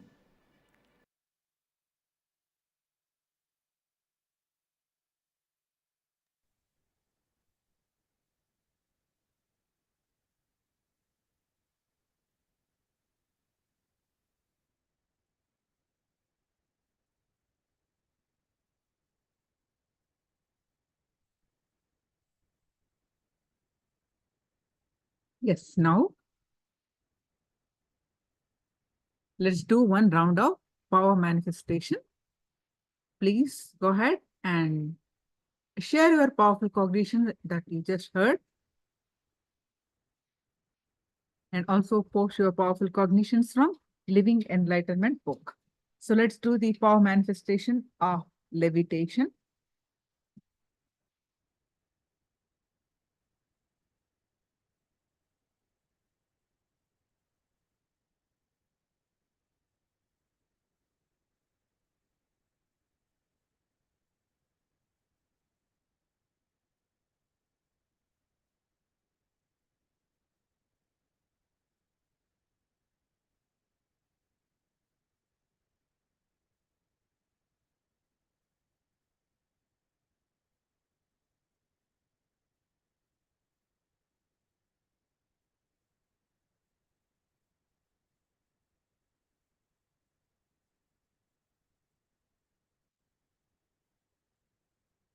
Quickly post your powerful cognitions from Living Enlightenment book.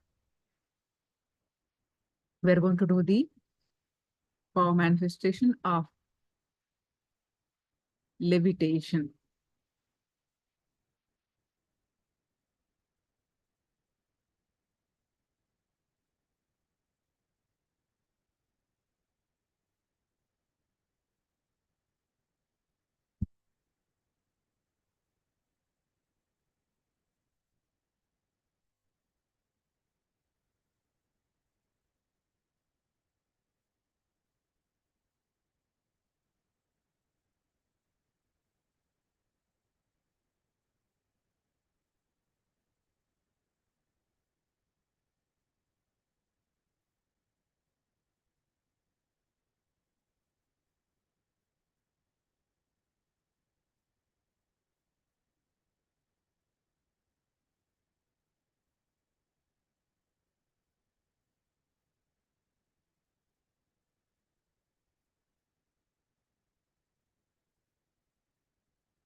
All right. Now, please sit straight.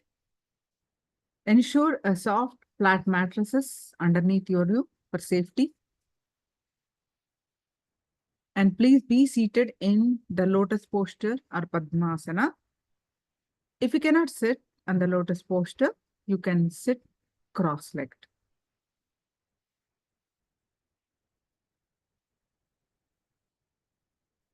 And hands in Samana Mudra. Locked like this and put it in your lap.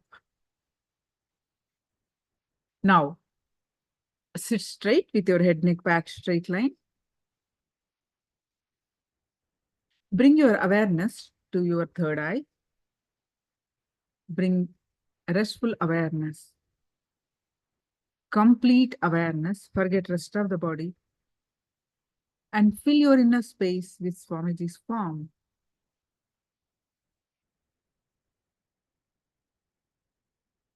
Any thoughts that are coming, let it come, let it go. You bring your awareness to your third eye again and again. And start chanting the Mahavakya. Om Nithyananda Paramashivoham. Intensely chant the Mahavakya and experience the space of oneness. With that space of oneness, declare to levitate.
Nithyananda, everyone. Now, please go ahead and share your power manifestation experience.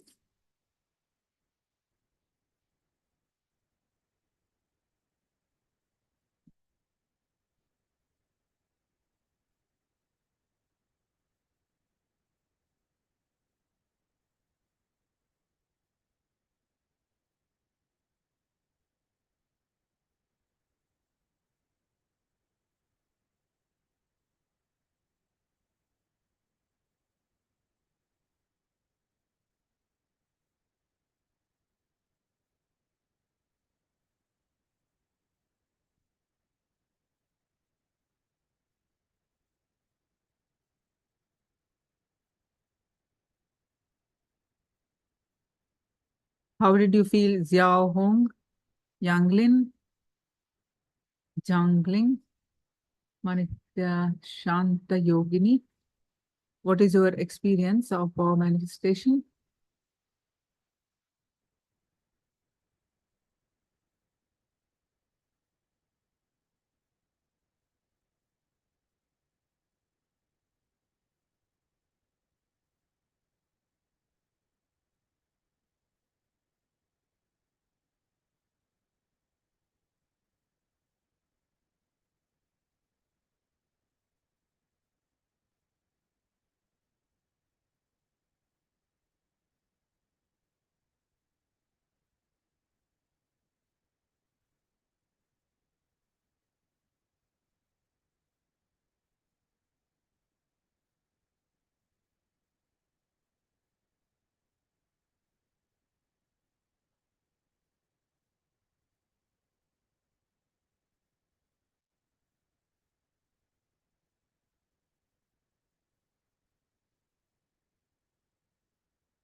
Okay, now let's learn to cleaning your inner space to attract wealth.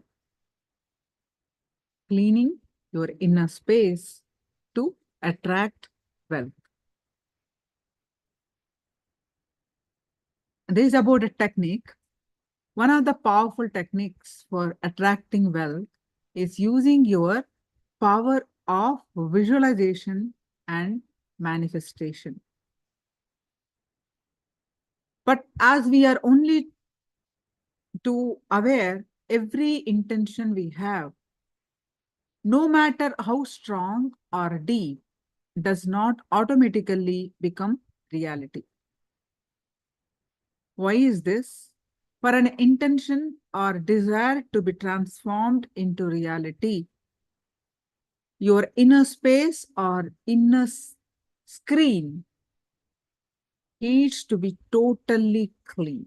Your inner space to be totally clean.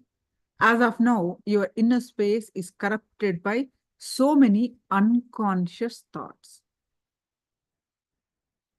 Your inner space is filled with so many unconscious thoughts. The moment you insert a conscious intention into your inner space, 10 unconscious thoughts will rise to fight with it.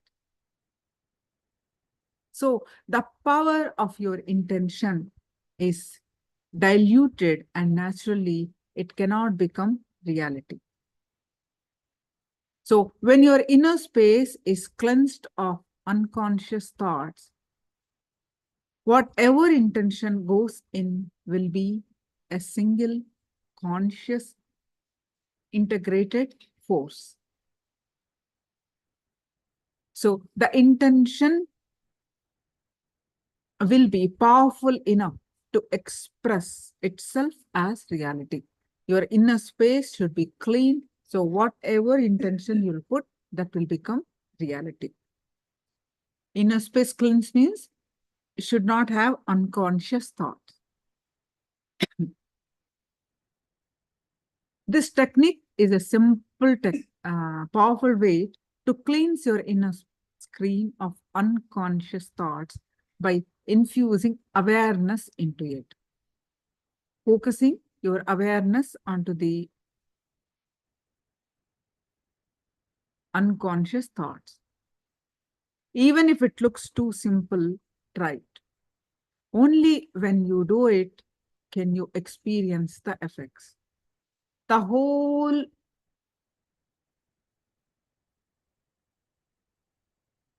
effort.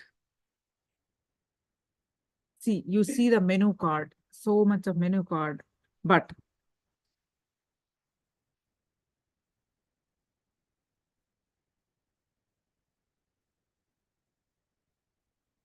only when you order it, when you eat it, you will taste it. Right? So the whole restaurant can be reduced to a menu card. Only when you eat will you realize that the food can fill you. So the next 25 minutes, the instruction, close your eyes, sit straight, inhale and exhale slowly, as deeply as possible.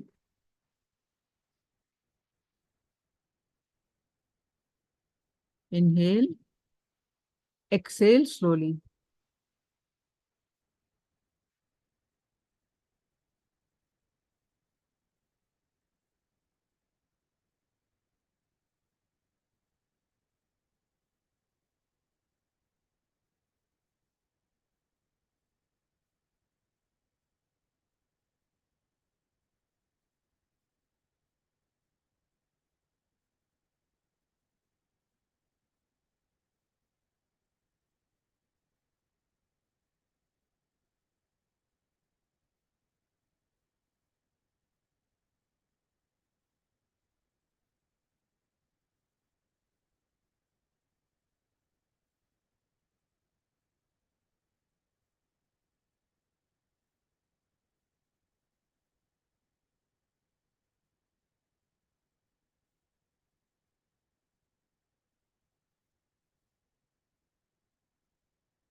I'll project the slide.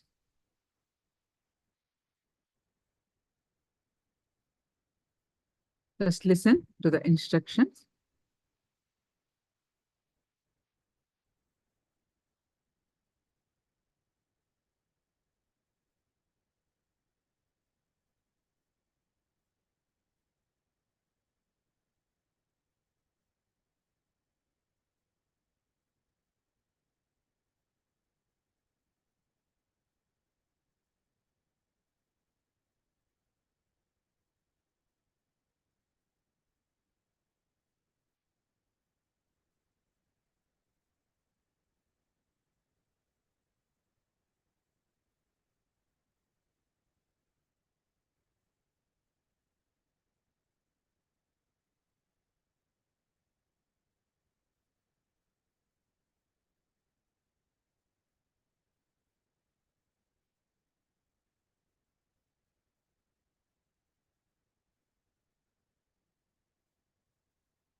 Now let's do this meditation.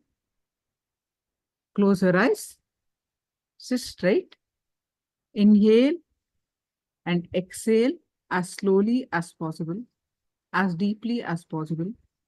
Visualize your inner screen as a dark blackboard, as dark as possible. Whatever appears on that inner blackboard, start visually wiping it away. Just as an eraser is used to clean a blackboard, in the same way, just wipe clean the inner blackboard or inner screen. Now, visualize the number 3 on your inner space. Visualize it clearly and then wipe it away slowly. Repeat this 3 times. Next, visualize number 2 on your inner space. Then wipe it away slowly. Repeat 3 times.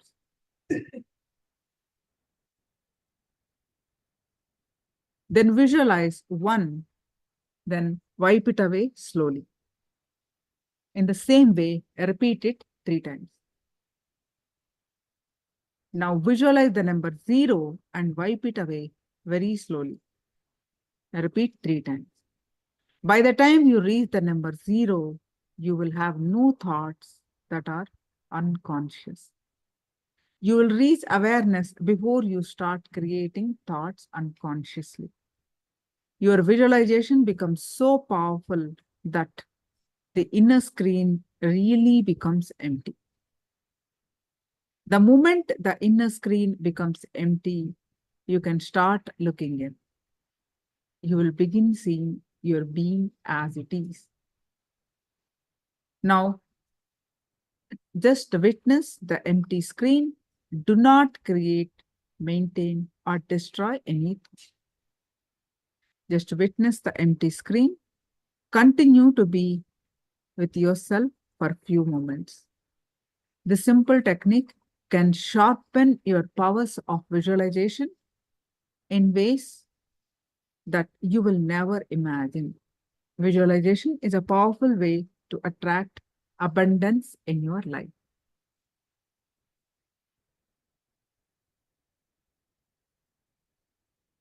Are you able to understand this technique? I'm going to project once again. How many of you understand this technique? Very, very simple technique.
Yes. Now, all of you, please share your experience of this cleaning of this inner space. Can you share your experience?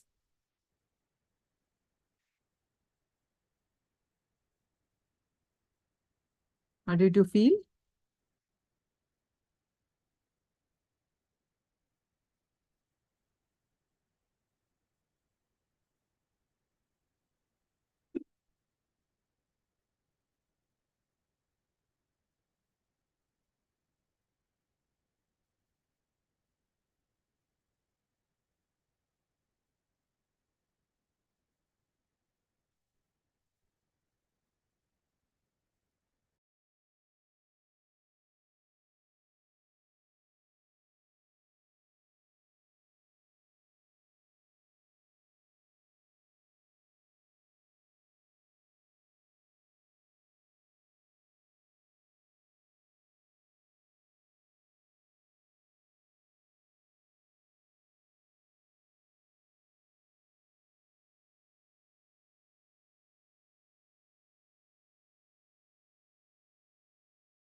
Their home, the inner space has expanded and become more buoyant. Wonderful.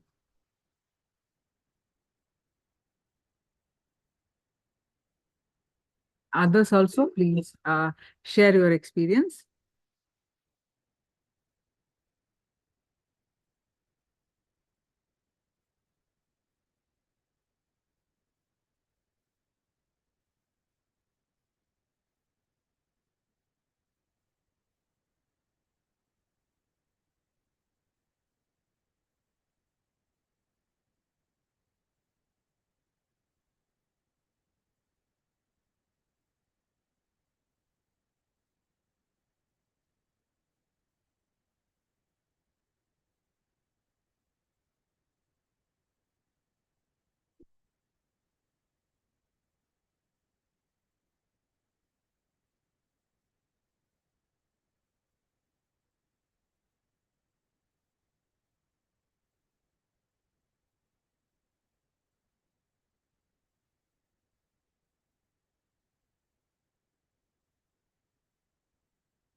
Yeah.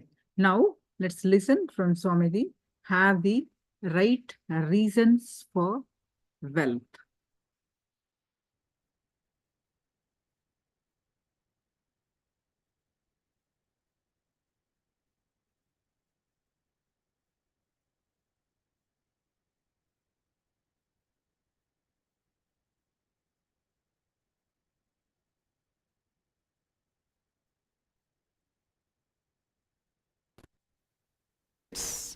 Agorian Nagas,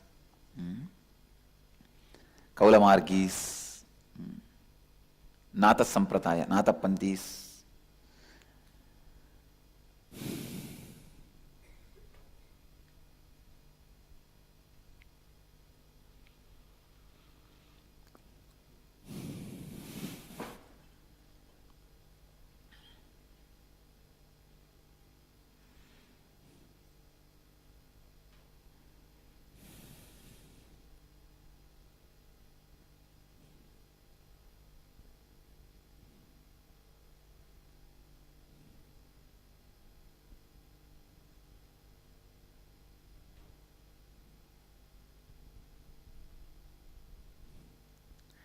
Avidyayam antare vardamana swayam tira panditam manyamana tantramyamana variyanti mooda ante naiva niyamana yadanta.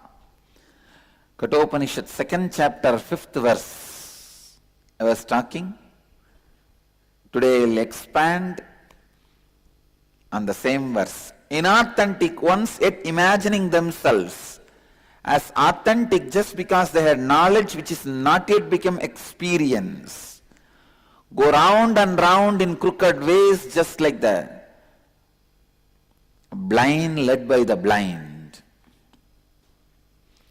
You should see visually how a visually impaired man can lead another visually impaired, or how a blind cannot lead the blind.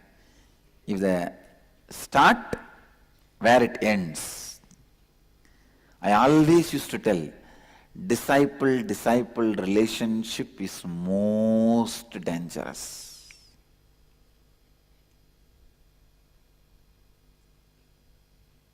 Most dangerous. Because one unconscious is talking about another unconscious. One unconscious is, please understand, listen. I am not saying one unconscious is talking to another unconscious. One unconscious is talking about another unconscious. Means, they don't talk about me. They talk about their images about me. When a disciple talks about me to another disciple, he doesn't talk about me, he talks about his own unconscious projections.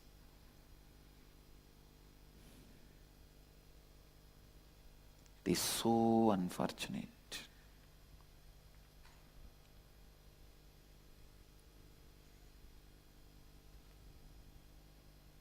That is why I insist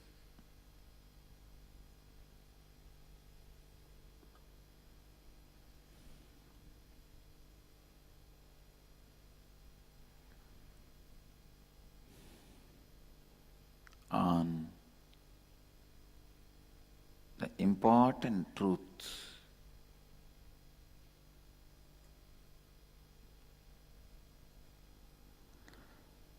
Blind leading the blind, both of them fall into the ditch.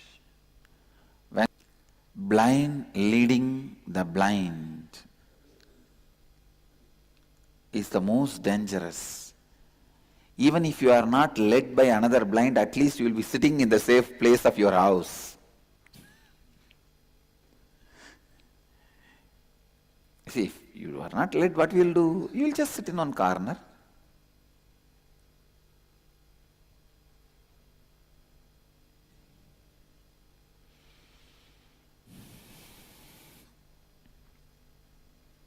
But blind leading the blind is the most dangerous.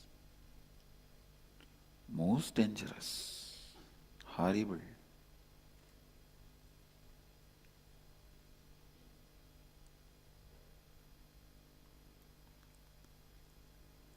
Avidyayam antare vardamana swayam dhira panditam manyamana tantramyamana variyanti mooda ante naiva niyamana yadanta.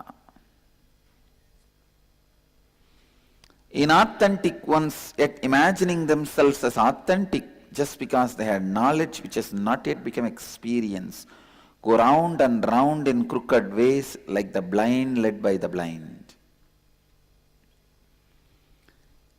Even if you are a person with experience, without knowledge, you are not dangerous, like bhakti yogis. Many of them had the experience of either Krishna or Shiva or Rama, but they don't have a knowledge. They will not have the knowledge why it happened and how to reproduce. They will not be dangerous. At the most, they will just sing and dance, which is completely harmless. Out of their charisma, they may impress, inspire few hundred and lead them. Completely non-dangerous. But the people who had knowledge and no experience, they are the most dangerous, poisonous, venomous snakes. Don't even wear them. Very dangerous. Because it is like a blind led by the blind.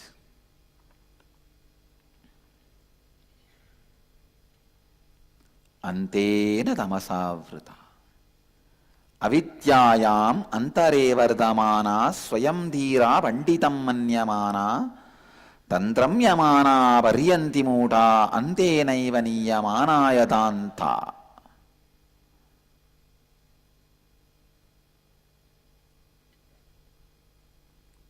Avidyayam antare vardamana swayam dhira panditam manyamana tantram yamana varyanti muta antenaiva niyamana yadanta.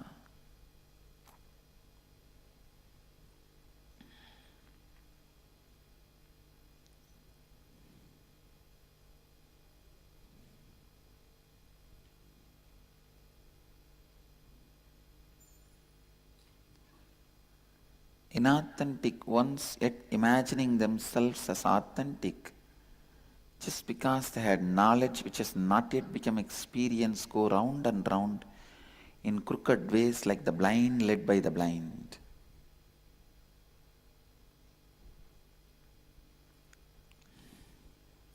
Let's see what Upanishad has in the next verse. Nasamparaya pratibadibalam pramatyantam viddamohena mudam ayam logo nasti parayidimani punap punar vasamapatyate ime.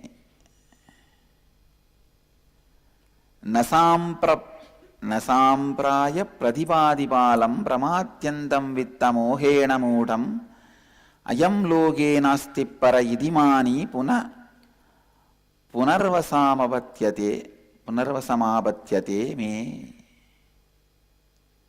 You guys can chant? Start. Second chapter, 6th verse in Kathopanishad.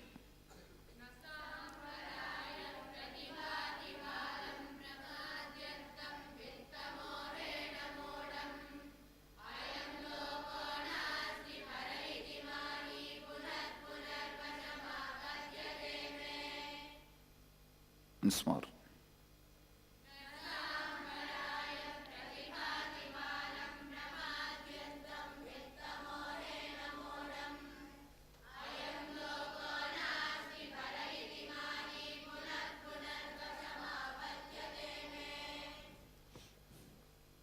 Once more.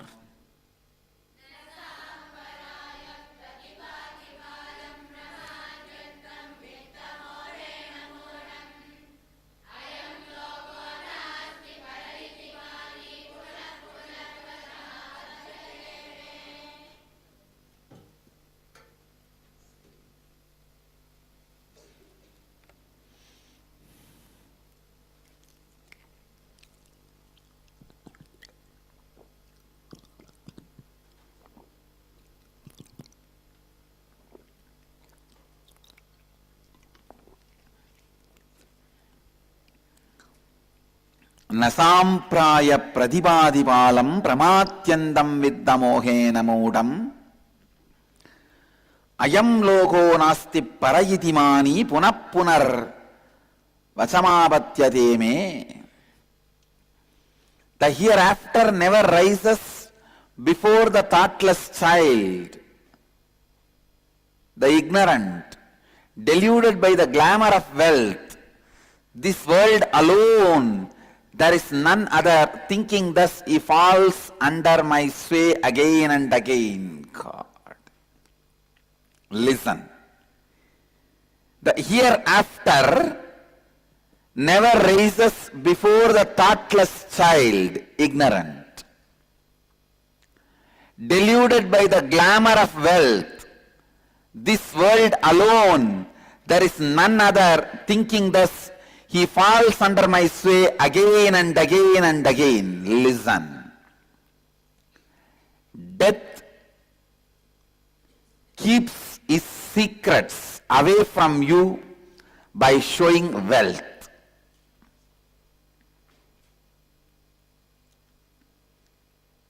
Ramakrishna says, when mother is cooking, child is crying, she first tries all the possible ways. She gives toys, she tries to give candy, she tries to give everything. If the child is pacified with that, then mother goes on with her work. She doesn't bother, she doesn't come. If the child throws away everything and cries, no, I want only you, then she has no other way. She just comes and lifts the child and keeps in the lap. It's a very beautiful example. With his own village innocent authenticity, he gives this example. Listen.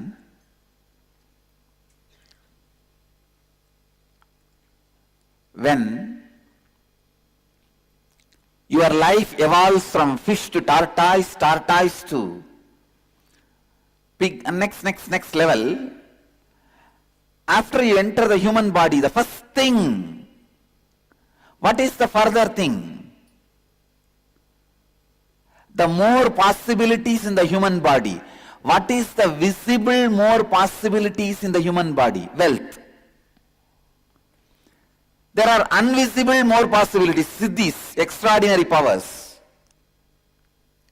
The visible more possibility in the human body is wealth.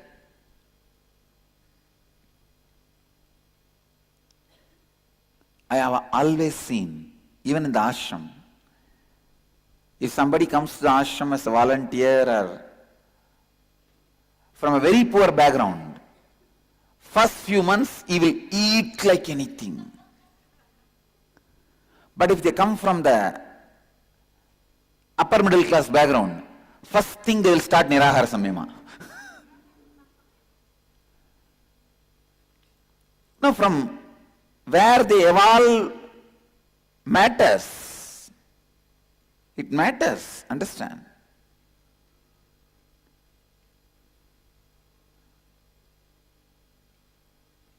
Even in Ramakrishna Math I have seen. Sometimes these fellows will come and join. 6 months they will eat so much and then they will go away. If you find out why they came just to enjoy the food for 6 months.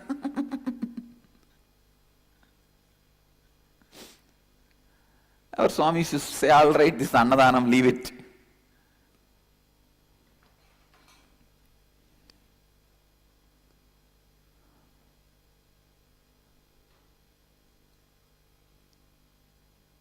Why do you think all NRIs are obese?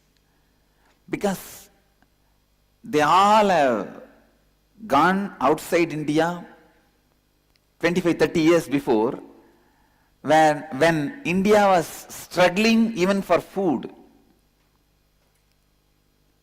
Almost our generation, if you look back, either we had very less or just matching. Authentically, how many of you feel when you were young, your family was struggling, for even regular food, I'll raise my hand. I was from that kind of family only. Yes. So naturally, when these people go and settle there and when they see so much wealth, the first thing what they do? Eat. Because that is the first possibility. That is the first possibility.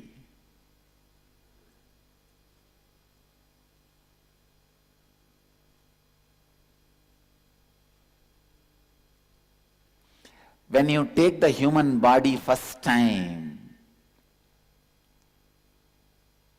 this is what exactly you do. Wealth. Wealth. I tell you, it is the matured souls who don't get swayed by the wealth. How many of you authentically cognize you are not at all swayed by the wealth? I tell you, you guys are matured souls. You have taken the human body at least 10 times. Please understand when I say at least 10 times. 10. Unless you take human body at least 10 times, you don't go to the space. One more thing. These good qualities, don't even take it for granted. Don't take them for granted. If you are not swayed by the wealth, don't think, oh, it is okay. No, you have already grown at least 10 human bodies. Even if you have decided not to marry with integrity, without authenticity, even if there is no authenticity, okay. Even with integrity, if you have decided not to marry, you have lived and passed at least 25 human bodies. Each of these qualities comes to your biomemory after many times you go through the human body. If you are beaten by the broomstick and chappal nicely from morning till night, at least one janma. Only then next janma, you are very sure you don't want to get married. Even then next janma you think, I will not get married, but I will just have some lalla. Have some companionship. In the marriage, you get beaten by the chappal and broomstick. In the companionship, that, what do you call? Little high quality chappal. Only after the nicely beaten, you come to the understanding. Same way, at least 10 janma, when you waste in the possibility of wealth, please understand, first, wealth gives joy. In that pattern itself, one janma will be wasted. Then, wow, let me accumulate and then I will enjoy. Then, let me take birth in the house where I don't need to waste time in accumulation. Directly I will start enjoying. Please understand, even you don't need to accumulate, you only need to spend and enjoy when you take birth in, even in that kind of families and background. The insensitization of your senses happen very soon. Listen. Insensitization means tired of having so much food, so much of pleasures, so much of womanizing, so much of other pleasures, everything. the senses lose the vigor. Insensitization of the senses, kind of, how many of you cognize with this truth that you have felt insensitization in your life? You saw everything, but you are feeling insensitization.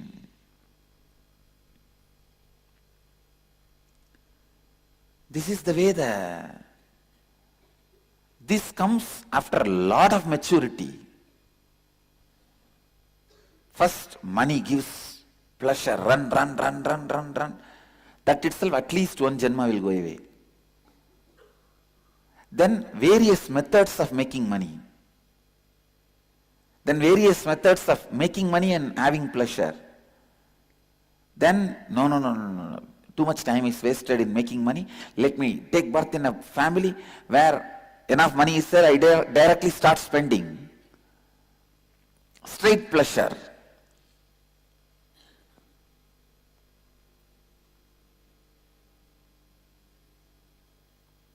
Then this insensitization of the senses lose vigor. Only after that you land in a matured body which does not get swayed by the wealth. Listen, the deeper questions of life is not entertained in the brain which is aimed at wealth. Wealth makes you live with a superficial space of life. Superficial questions, superficial answers, superficial living.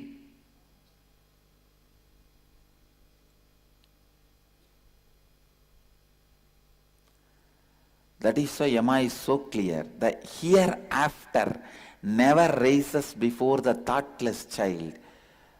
Please be very clear. All wealthy countries are one life based religions.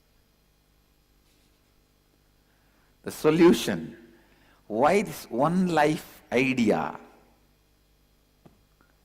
No, I am not blaming anybody or disrespecting anybody. When you are deluded by the glamour of wealth, the idea what is hereafter never rises. This world alone is and there is none other.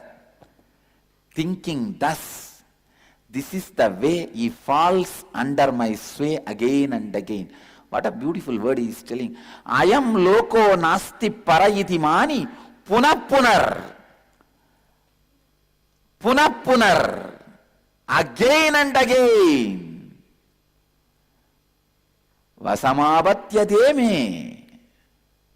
God.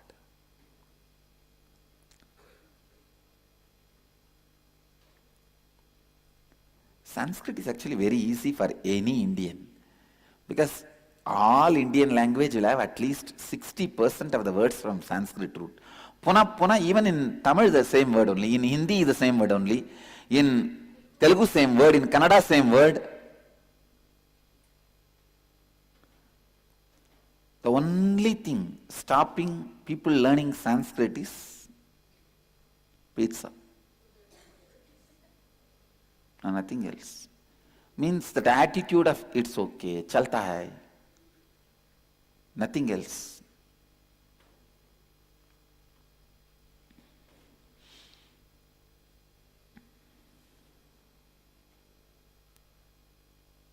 Sanskrit is actually very easy for any Indian. Because all Indian language will have at least 60% of the words from Sanskrit root. Puna, even in Tamil the same word only, in Hindi the same word only, in Telugu same word, in Kannada same word. The only thing stopping people learning Sanskrit is pizza.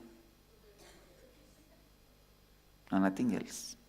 Means that attitude of it's okay, chalta hai. Nothing else.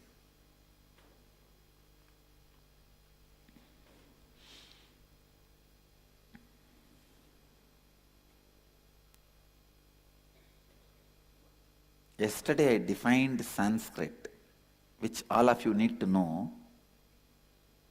Listen. Sanskrit was never a common man's language. Listen. Now all the ashramites can understand what I am saying. Whoever is initiated into these four tattvas can understand whatever I am saying. Even the way you think, the language you speak has become different from common man's language. The outside, the civil society's language. Am I right?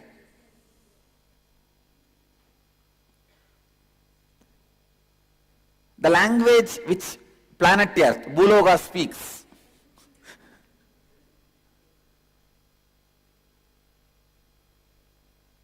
The language you speak itself is different. Now the language in which you think and speak is Deva Bhasha. The language of gods. Understand? Deva Bhasha. When you think and speak with integrity and authenticity, the language you speak is Deva Bhasha. Language of gods. How many of you feel so much of love and confidence on you when you started living these four tattvas, practicing these four tattvas? I want to raise my hand. No, really. See, with this alignment, now I am talking, but when I learned these tattvas in the young age, it gave me so much of joy and confidence.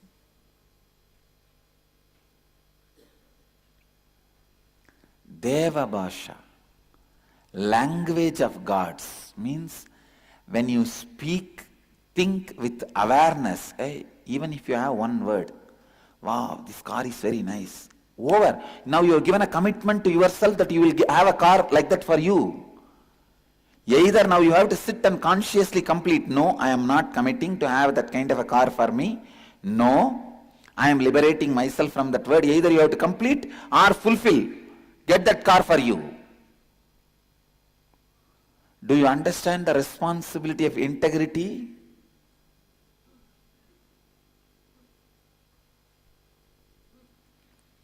When you think in this language and speak in this language,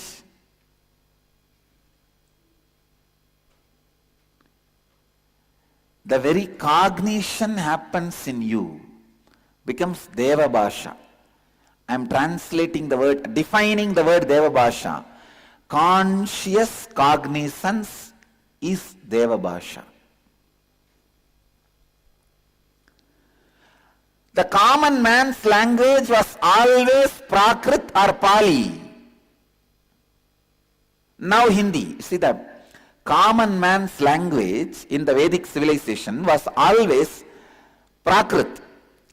During the Vedic age it was Prakrit, and during the age of the Buddhism and Jainism it was Pali, and now it is called Hindi. That was the common man's language. The language of the people who are initiated, the conscious cognizance, only their language was Sanskrit. That is why the definition of Sanskrit means consciously created, Samskritam, well done. Understand? Sanskrit is not the language. It is the source of languages. When you take conscious cognizance of everything, the Deva Bhasha happening in you is Sanskrit.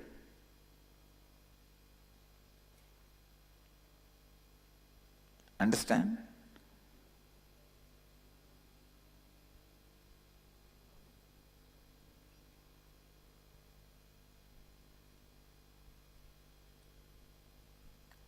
If I did not know Hindi, English and teach you guys all these tattvas, you would have simply picked up Sanskrit. Because these tattvas can never be taught without Sanskrit. These tattvas are all in that very language. When you learn that tattvas, simply you learn the language.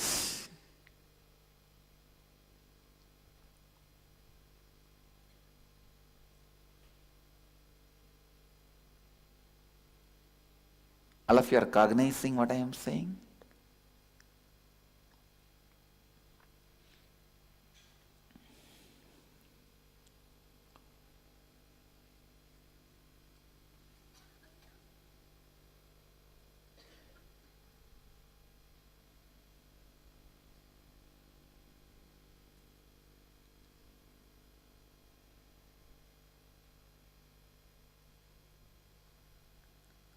In those days, the common man's language was different.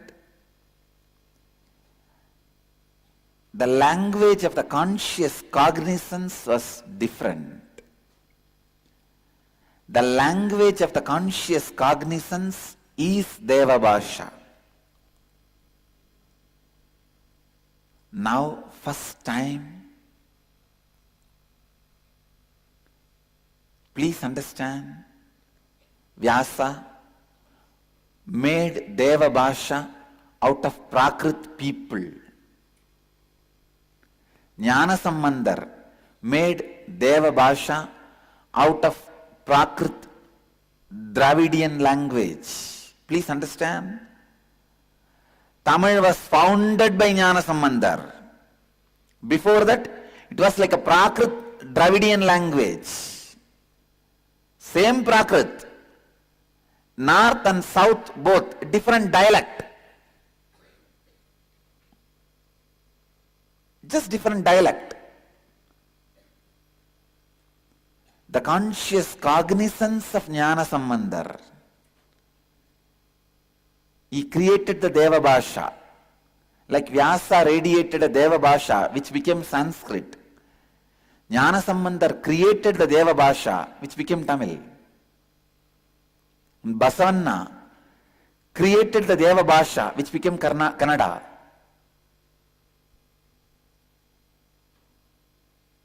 Listen, I am creating a Deva Bhasha in English.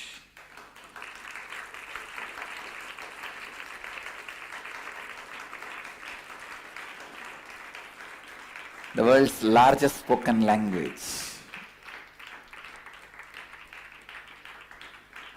When you learn and live these tattvas into satyas, your conscious cognizance becomes a new language, and the new language happens and radiates, expresses through you. How many of you feel the new language is actually happening in you? It will evolve, it will evolve, it will evolve. How many of you have become very conscious and aware in your thinking? It will evolve.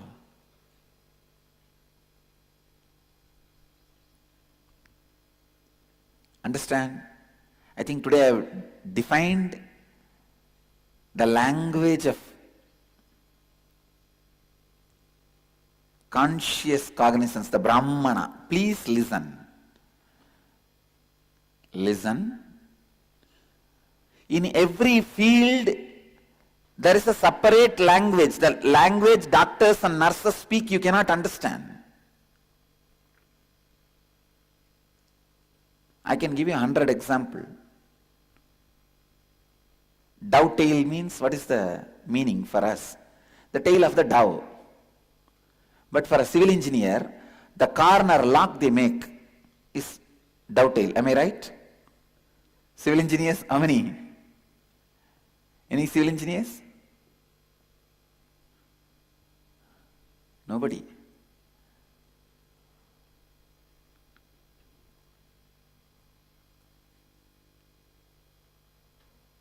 The corner lock they make is dovetail.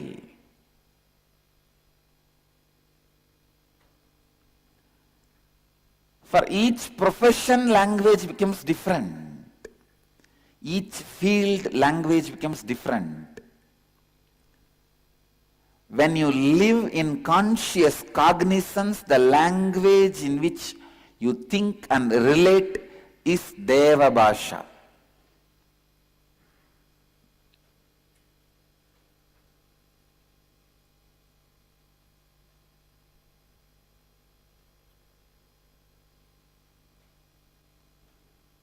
All Indian language has the content of Deva Bhasha, the Sanskrit base.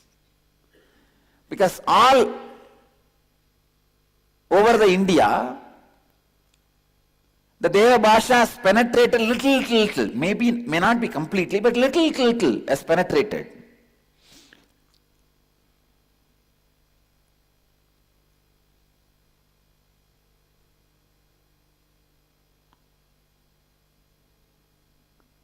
So today, I make a commitment with integrity and authenticity and responsibility. I'll speak only in the Tamil of Jnana Sambandar, no more colloquial Tamil.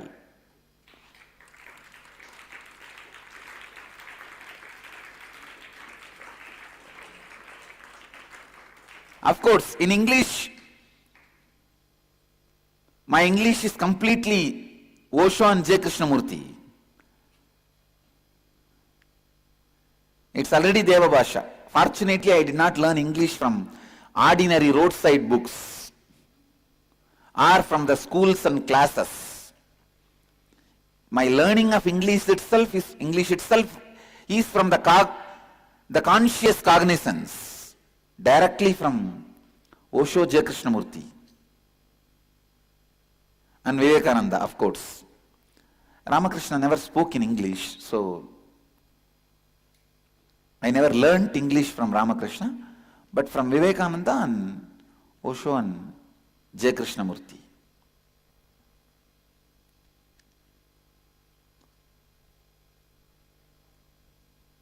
My English is complete conscious cognizance, but my Tamil has become corrupted by the colloquial Tamil also.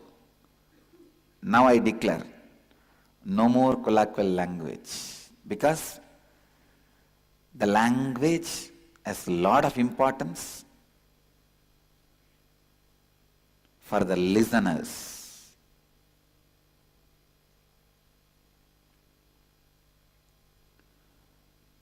In every Indian language, there is a conscious cognizance part. Deva Bhasha, you will see that completely belongs to Sanskrit. The Basavanna's Vachanas, Jnana Sambandar's Tevaram, and Jnaneshwari are all in Sanskrit. The Sanskrit base, even though it belongs to that regional language,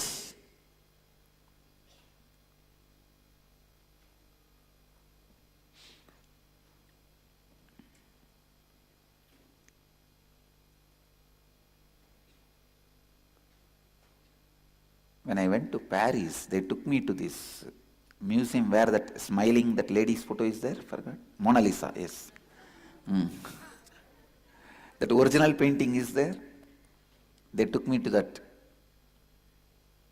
museum. There I saw the Basavanna's Vachanas are preserved. The original palm leaves. I don't know whether he himself wrote or the earliest available copies of those palm leaves. It's all preserved and shown. There's a beautiful description which says that the researcher studied Tamil without the necessity of learning Kannada. He was able to understand the Basavanna's Vachanas.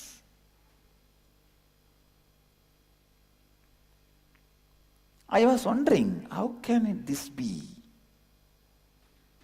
This is the answer. Understand? In all Indian languages, people who lived with a conscious cognizance, they were talking in the Sanskrit-based language.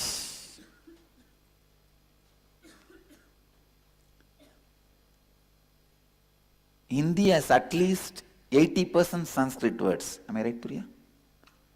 80% can be said. 80% Sanskrit base. As far as I know, Malayalam, Kannada, Telugu, Tamil, all four of them have at least 60% Sanskrit base, the words. But the 60% words are used only by the people of conscious cognizance. 90% of the people just use that remaining 40% words and live and die.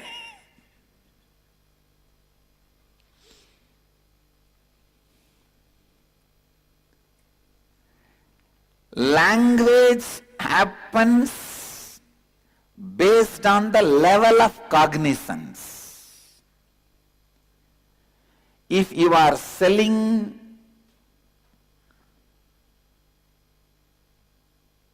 fish in the fish market, you can never do that in language of conscious cognizance.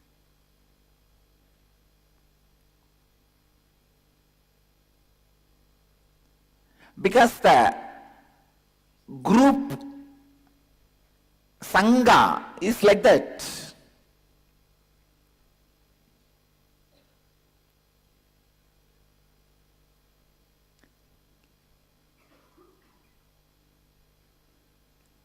Your Sangha decides your level of cognizance and your language.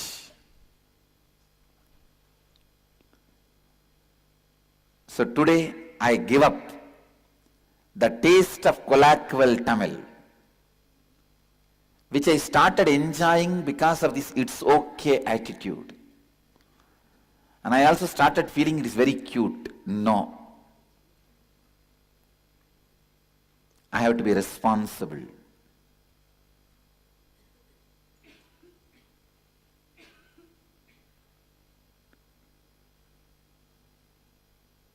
I cannot afford to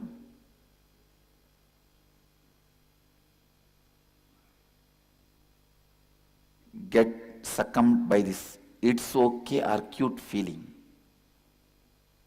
Same way, whenever I read Osho's Hindi, almost 85% to 90% I can make out the whole meaning and the flow.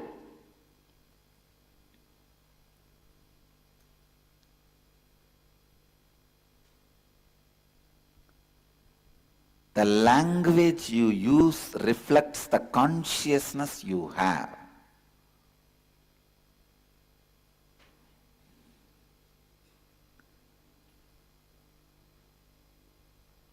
A man cannot be continuously telling God will take care, God will take care, God will take care verbally and not believe in one corner of his heart. It is not possible. You may have some doubt, no problem, but you will have one side of faith. As I said, always the communists will have a doubt, God may exist, who knows. Always the thieves will have a doubt, who knows, he may not exist, he is not there.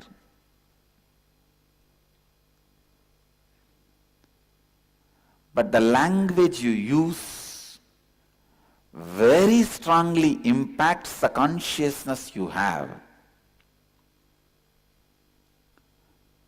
You can see, knowingly or unknowingly, already I have created a language of conscious cognizance, defining thousands of technical terms. This everyday satsang is nothing but creating a conscious cognizance in you. If you are attending everyday satsang, the language in which you think and speak becomes different. That is why somebody from the media, they were telling, When I speak to Dhyanapidam people, even their language is totally different. I am not able to understand. Because we are using Deva Bhasha, not Narabhasha, not human language. Deva Bhasha, conscious cognizance. Panini very clearly records in his introduction to Mahabhashya, he has cognized 300 conscious cognizance. At that time, he went to 300 different monasteries and studied their conscious cognizance and organized and created the Mahabhashya. Sorry, Patanjali wrote Panini's Mahabhashya. Patanjali writes, in the introduction of the Mahabhashya, Panini's Mahabhashya, see, each Gurukul had their own conscious cognizance, Deva Bhasha, their own dialect of Deva Bhasha. He goes around and collects all the Deva Bhashas and compiles them into one, and that book is Panini Mahabhashya.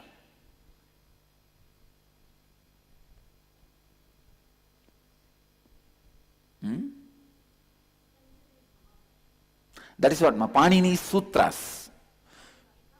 Ashtadhyayi, it's written by Patanjali, but it's called as Panini Mahabhashya, na? Or Patanjali Mahabhashya. Yes. Written by Patanjali, Panini's Ashtadhyayi.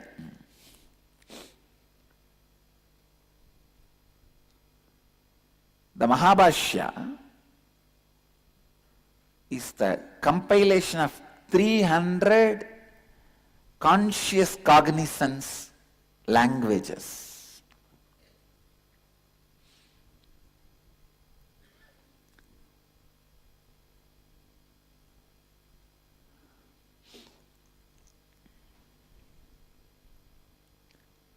Why do you think in those days all the Brahmins were settled together in Agraharam, means one settlement? Because of the language they need to maintain. I tell you, maintaining the language maintains the culture. If you want to destroy a culture, just destroy the language. Over. Which has been done in Tamil Nadu. The conscious cognizance language of Jnana Sambandhar is no more. No, I don't want to. I can't say no more. It is. We can't afford to say no more. No.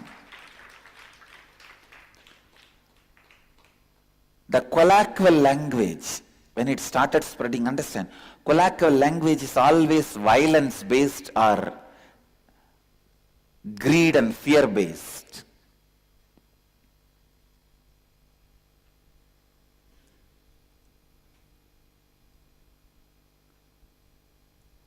In every Indian regional language, we have to revive that conscious cognizance part as a lifestyle,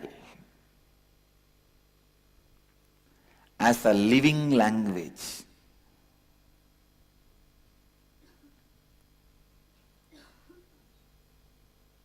Swaminarayan's Gujarati,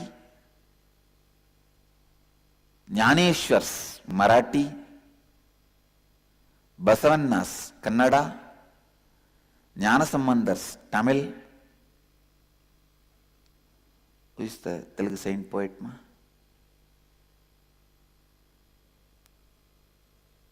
No, Annamacharya is too late. Bodhana. Bodhana.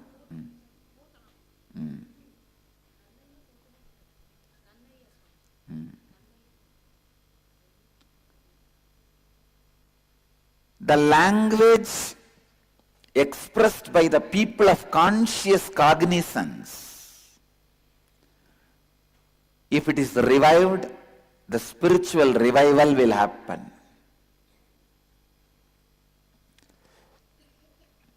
Vyasa's Sanskrit, Tulsi's Hindi.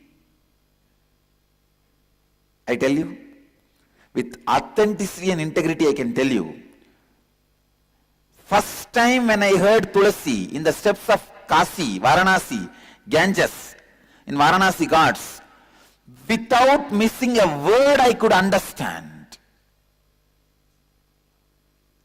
Without missing one word, I was able to understand. In the steps of Varanasi Ghats, in that Ganga Ghats only, first time I heard Tulsi. Not from some Pandit, some 4 or 5 men who are sweeping and cleaning. Morning I was sitting on the banks of Ganges to see the beautiful flow of Ganga. These 4 or 5 men, they sweep. See, they have a kind of a stick bamboo, and the edge the broom is tied. They sweep. That time the 4 or 5, they were chanting in the same tune, very nicely. I was wondering what they are chanting. In few minutes I am able to catch and understand they are singing Rama's life.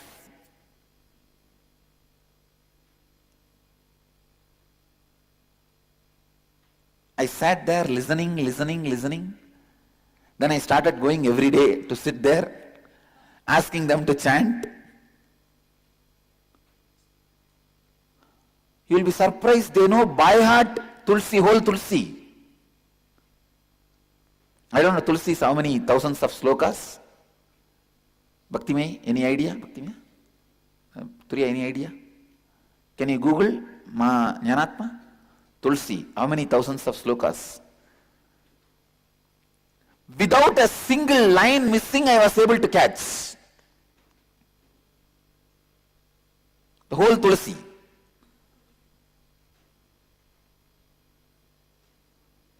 And same way these Kabir's couplets.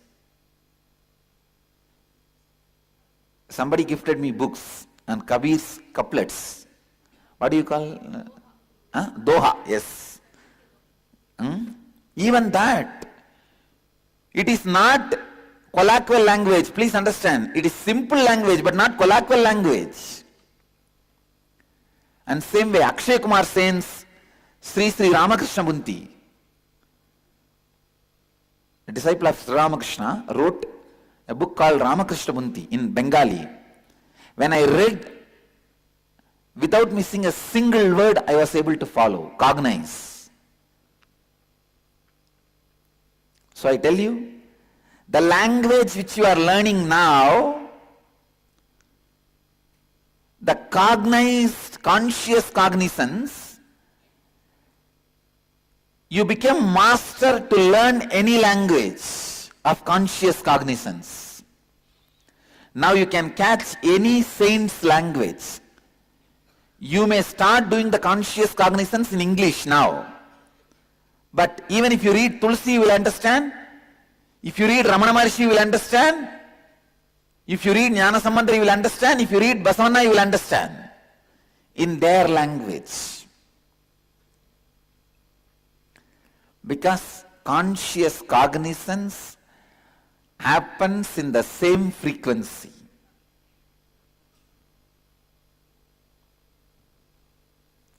That is why the German scholars are saying Sanskrit should be used as a base language for translations into multiple languages. Because conscious cognizance. Samskritam, if you do well, consciously carve your thinking and speaking, keeping integrity as a chisel and authenticity as the hammer, the language you create for yourself is Sanskrit. Responsibility, polish and enriching marketing. Use the chisel of integrity, hammer of authenticity, polish of responsibility and marketing of enrichment. The language you create for you. The conscious cognizance language.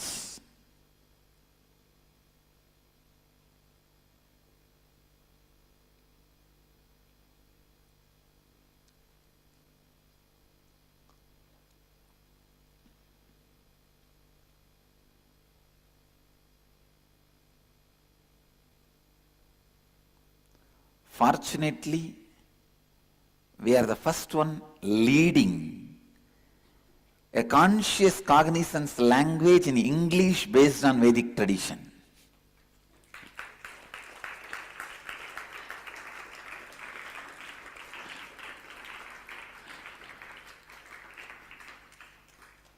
The Deva Bhasha in English is happening. English is blessed.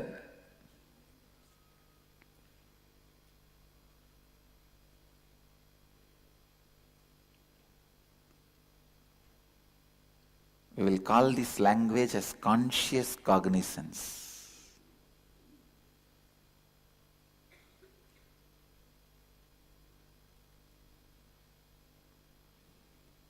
Deva Bhasha.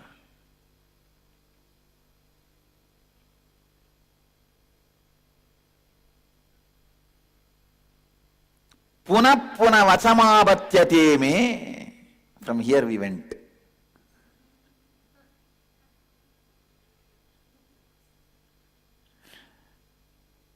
Again and again and again. From here I started speaking on language. Went, we are coming back to the center subject. Abhatyate me. Vasamabhatyate me. Yama says, thinking thus, they fall under my sway. If you think there is only one life, you end up in death. Because you lived like that only. You stay there as a stone, dead body, for ages. If you live knowing there are many lives, please understand, a child who has not seen anything more than Chikki will ask only Chikki from me. No, really. If he is tired of Chikki, then he will ask something higher from me. Same way, if you are too engrossed only in the wealth, you will see only that as a life. Only when you are able to see beyond wealth, please listen, see beyond wealth, you see the whole vision of life. Wow, life is not 100 years for me. It was few thousand years, it will be few thousand years. Then what kind of planning I should do? Life planning happens with a larger vision. What am I supposed to do now? In these 60, 70 years, I am going to be in the body, which is part of the larger life.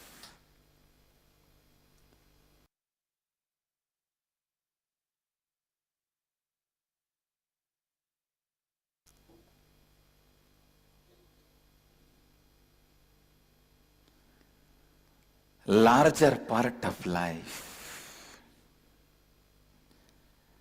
Nasamparaya pratipadipalam pramatyantam viddamohe namutam ayam logo nasti parayidimani.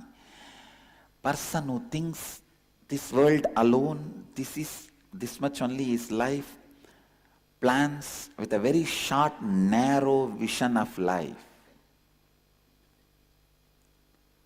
Person who thinks so many births, a larger picture, plans more properly about the life.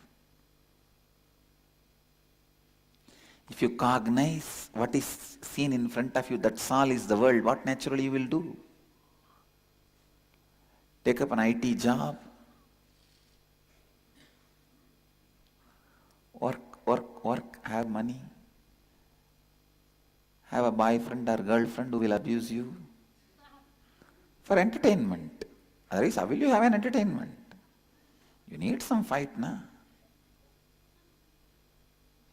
Hey, if your life goes so smoothly, you will feel uncomfortable. Morning you get up and you do your work and you go to your office, things go smooth. And you come back and you just go for a movie and come back and sleep. This is too much of, no. You feel lonely. At least if you have somebody in Facebook who will nag you,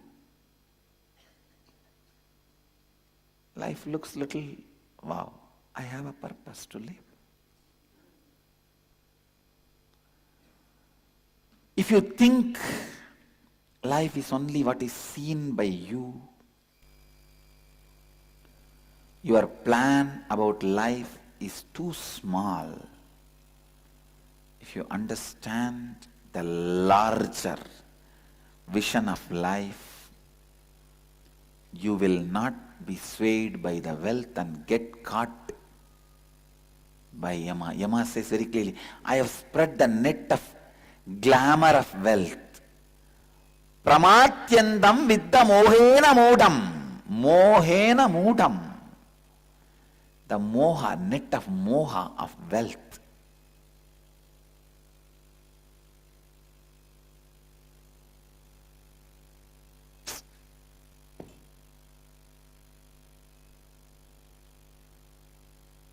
I tell you,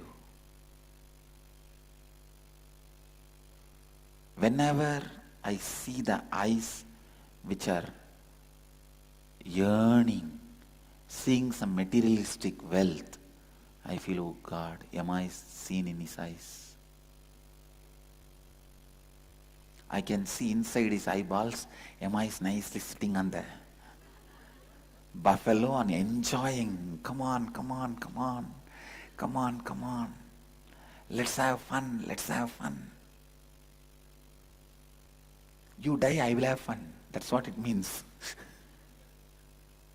See, there is a big valley.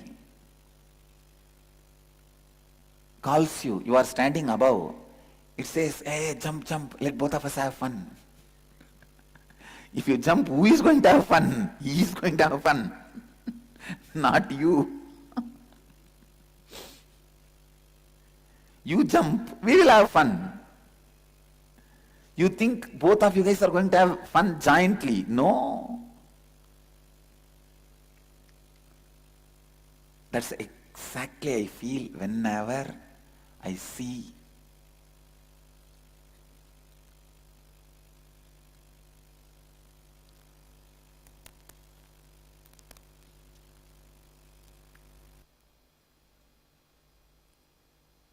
the eyes deluded by the glamour of wealth. I am not against wealth. Create wealth out of completion. Purnamada Purnamidam. With a clear purpose, with a clear cognizance, you know the larger picture of your life. Wealth is for your medical care, or because Swamiji has said body has to be kept as long as possible, so I should give it medical care in the old age, food, clothes, shelter, all the things necessary from the world, and if I want little charity for that, wealth. Have the right reason for wealth. That's all I am saying. I am not saying don't have wealth, have right reason for wealth. I got the point. Having right reason for wealth, right cognizance for wealth is all I am asking. If you authentically have a right cognizance, right context, have wealth. Context is decisive. Having wealth or not having wealth is neither right or wrong. Having or not having is neither right nor wrong. Why you are having, why you are not having decides whether you are right or wrong. Even not having because of poverty mental setup is wrong. Even having because of the ignorance is wrong. Whether you have or not is not right or wrong. This is the right cognizance towards wealth. Nasamparaya pratipadipalam pramatyantam viddamohena mootam ayam logo nasti parayitimani punap punarvacamapatyate me.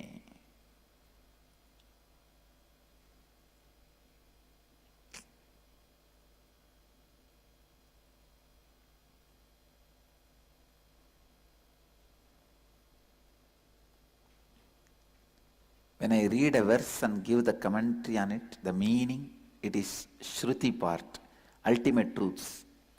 When I go a little side and the stories I tell, the announcements I make, it is Smriti. How to live that as a part of life. Implement it. We'll move to the next chapter of the morning satsang, Dial the Avatar. I bless you all who are sitting with us around the world in 735 places through Nithyananda TV and 35 places two-way video conferencing, having Nayana Diksha in 318 cities in 34 countries around the world. Let you all achieve, experience, live, express, radiate, share, explode and enrich with eternal bliss. Nithyananda. Thank you.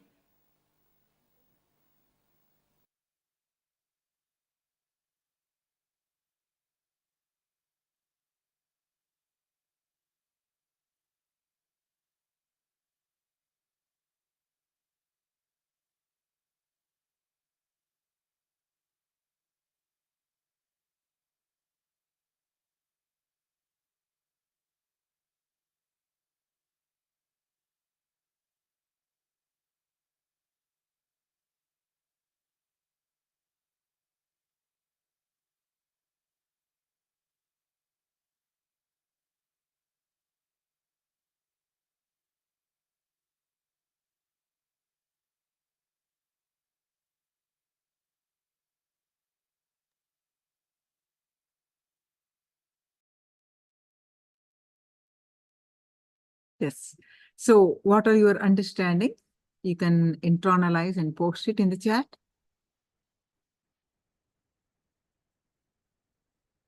We'll do the one more round of the power manifestation. Please post it in the chat.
Zio Hong, what is your understanding?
Please post your powerful cognitions.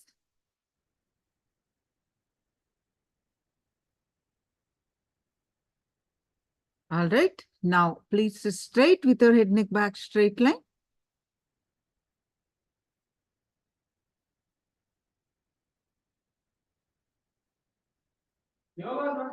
Visualize Swamiji's form in your third eye.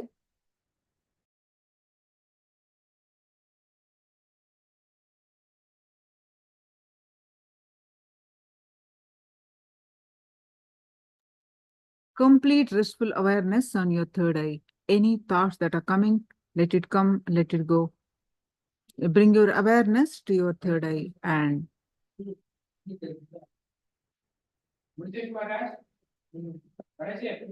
start chanting the Mahavakya. Om Nithyananda Paramashivoham. Start chanting the Mahavakya and experience the space of oneness. With that space of oneness, declare to levitate. Declare to levitate, lift off the ground.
Please share your experience on power of levitation.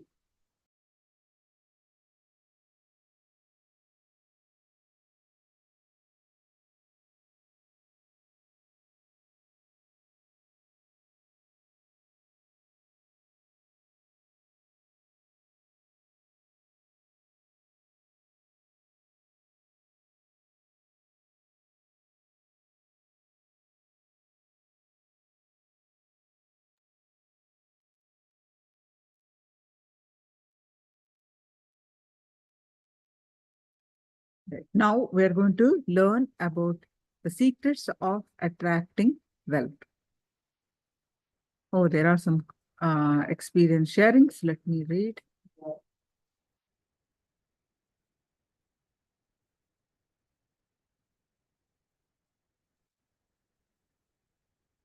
So, secrets of attracting wealth.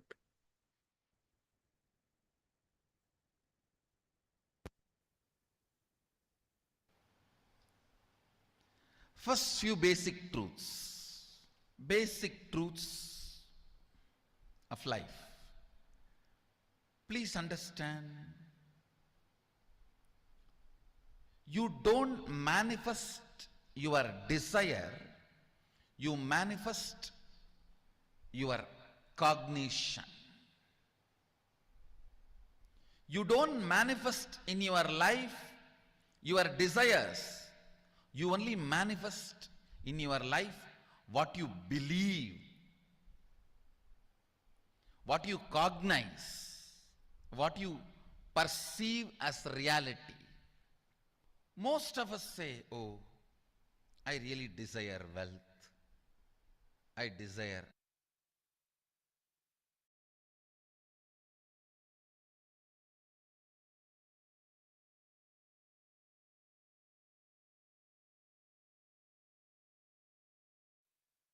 happy life.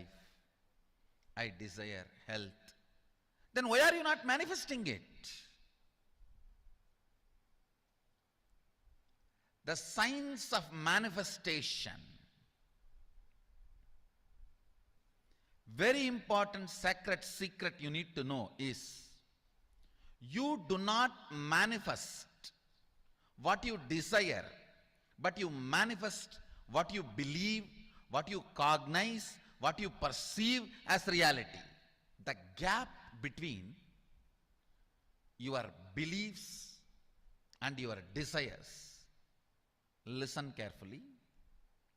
I'll give you an example. Many of us say, I really desire wealth. But deep down you believe wealthy people are arrogant people, bad people. They do a lot of wrong things. If you believe wealthy people are arrogant, bad, wrong, they do many wrong things, they exploit others. If you have that belief, how are you going to manifest wealth in your life? Understand? Wealthy people are not bad. Those people who are bad, even if they don't have wealth, they will be bad with some other reason. They will be egoistic with some other reason. They will be exploiting with some other reason. I have seen people exploit their poverty. I have seen here in the ashram many times.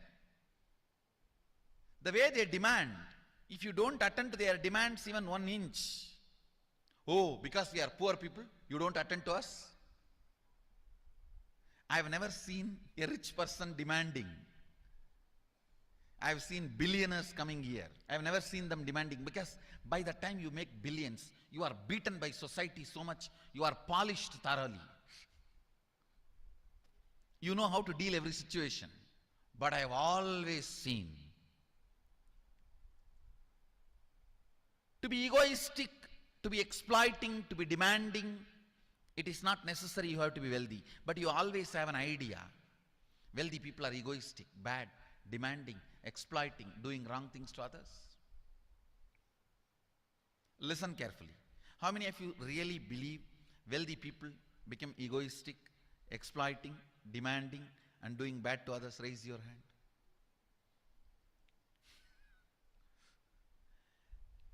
When you believe something, you will manifest only that. You don't manifest your desire. Your desire is very superficial. Your reality is made out of the stuff called your perception and cognition, belief system. Your reality is not made out of your desire. Your desire is not the material out of which your reality is made. Your perception is the material out of which your reality is made. If you desire wealth, but you believe, perceive, cognize wealthy people are bad, or wealth is too much responsibility, naturally you will not manifest wealth in your life. The gap between your desire and your perception is what I call mental patterns. Listen carefully. You desire wealth, but you believe it's almost impossible for you. Various reasons. The fight which goes on between your desire and your belief is mental patterns. That is mental patterns. Listen carefully. This whole 2-day program is all about wealth.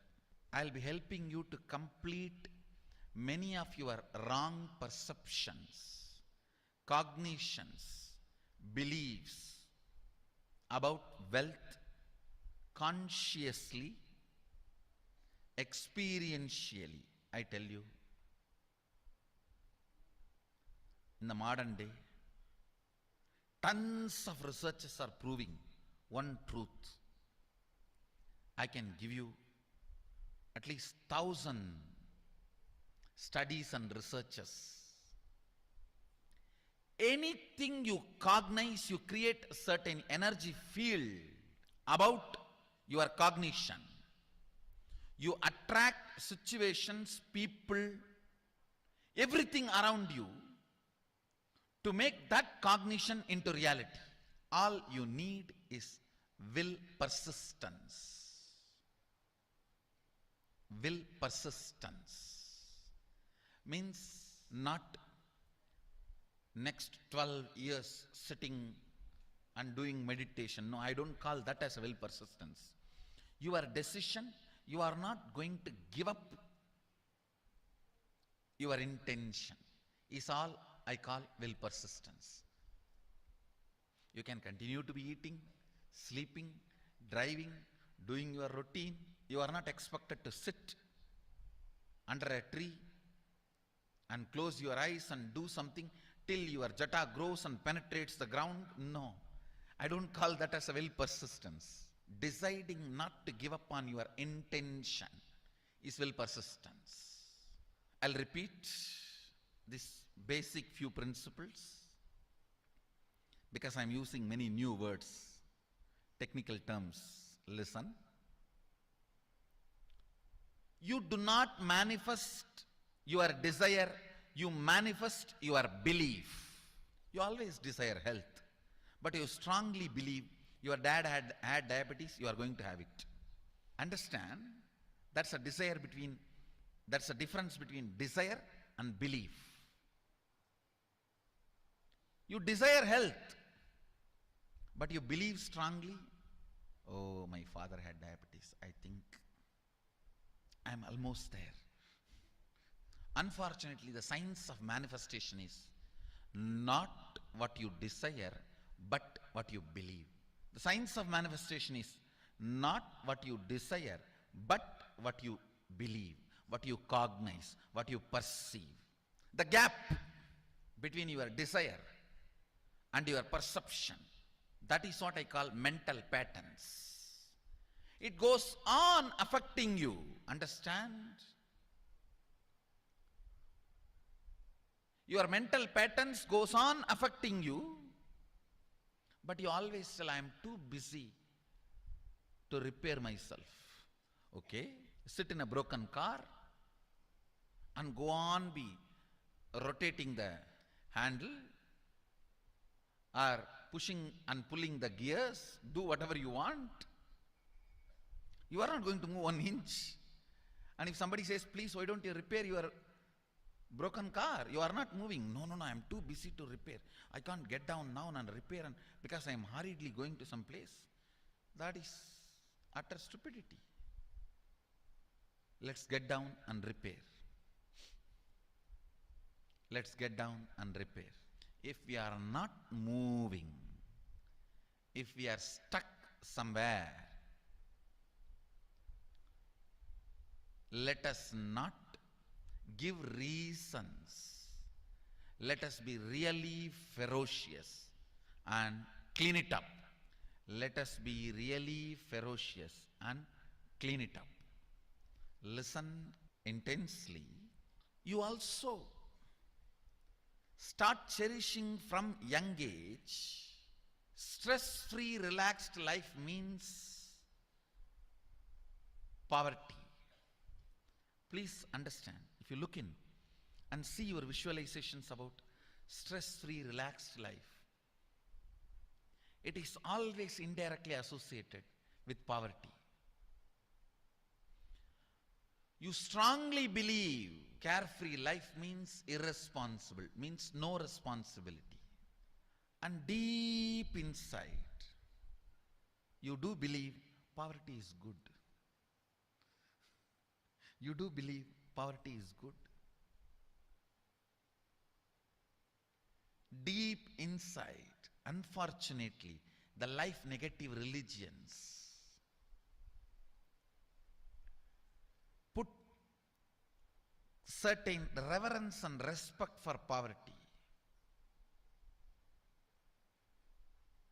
One good thing I found throughout the Upanishads, not even in one place poverty is respected. That's the only reason, till British came, we were the largest economy.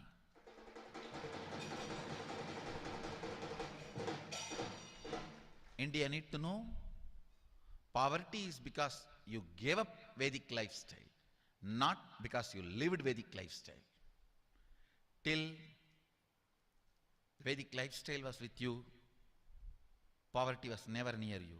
Because throughout the Upanishads, nowhere poverty is respected, worshipped, revered, even indirectly. Rishis were never poor, loaded with tons of powers. Kings come and bow down to rishis to learn the weapons and powers. Listen, unfortunately, the life negative religions have put a thought current that poverty is good, and kind of a reverence and respect for poverty. Charity and reverence for poverty, both are just to keep poor people suppressed and stopping them rebelling. It can be a good political strategy, but that is not a spiritual truth. You need to acid wash yourself about your beliefs and cognitions. I'm not saying poor people are wrong, all that.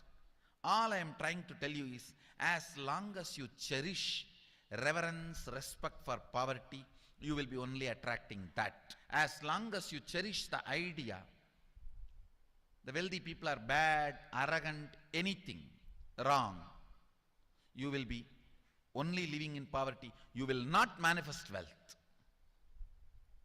Understand, ultimately wealth is neither good nor bad. It is a resource available for you to do what you want. Wealth is not even just money or currency. Money is one wealth, currency is one wealth, the assets are one wealth, and being alive, active is one wealth. All this put together is wealth.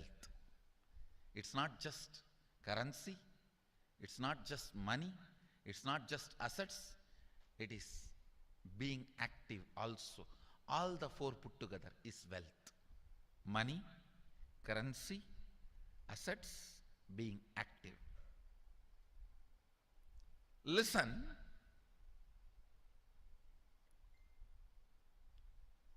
Wealth is neither bad nor good.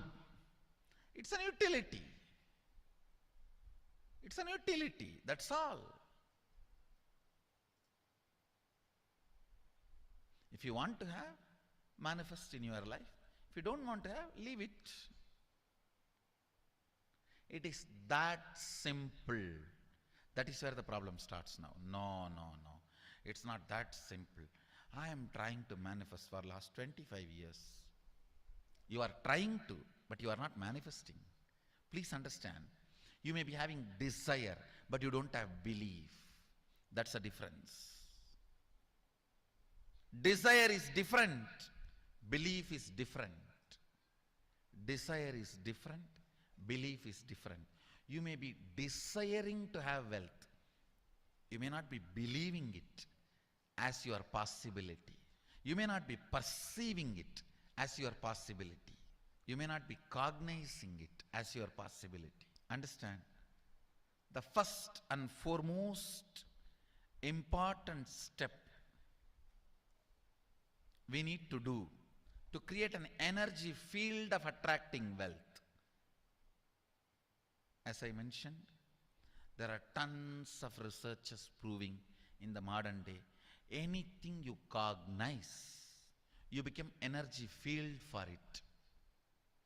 And you attract situations, persons, knowledge, everything required to manifest that cognition into your reality.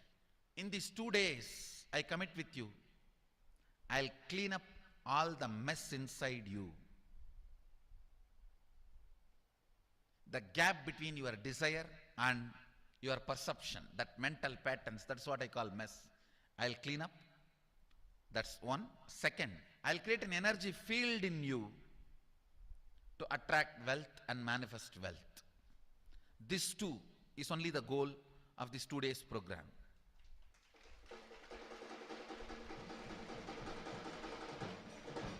And I commit with you, I'll do it. Whether you are in Bangalore Adinam, physically in front of me, or all over the world,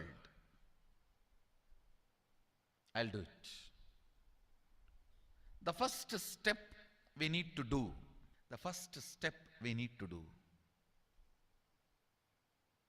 looking back, the gap between your desire and your cognitions. How you started perceiving wealth, money. How you started perceiving. I can tell you a small story. First time, how I was introduced to money and started interacting with money. I still remember my 3rd birthday. My father has given me a Ganesha who actually ate food. If you have read my biography, you would have read the incident. If you are interested, you can go to YouTube where I have narrated the whole story. I was given that Ganesha as a gift and I was so curious and busy with playing with the deity.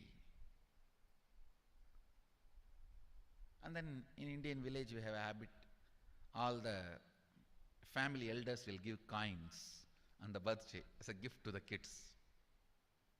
So I was sitting and playing with my Ganesha and all the family elders came. I am supposed to bow down to them. It's a tradition. So I touch their feet and they will give money. A lot of money got collected. Must be some 70-80 rupees. In those days it's a big money, and for a kid it's a too big money. And it was too much of coins and notes, so my father helped me to pack the whole thing in a hand key. So I looked at him and asked, what should I do with this? He said, you can buy whatever you want. I said, I don't need anything. I only wanted this Ganesha. You already gave it to me. I don't need anything. He said, then you can give it to anybody you want. So I just called all my cousins, brothers, everyone was playing. I grew up in a large joint family. 27 of us grew up together. So it's almost like a one school, small school. So all of them are playing. I called in my loud voice, hey, anybody wants, come and take this money? I don't want it. So 4 or 5 kids were running, and my elder brother ran fast and took the whole thing, whole hand key. My father told me to tell my elder brother to share everyone, to share with all. I said, I have decided I don't want. And I said, whoever wants, take it. So he took it. How can I interfere in this after that? It's up to him. I will not even interfere, giving any further instruction to how they should share or who should share and all that. I said I don't want. That's my first relationship with money. I still see very clearly that's the same relationship.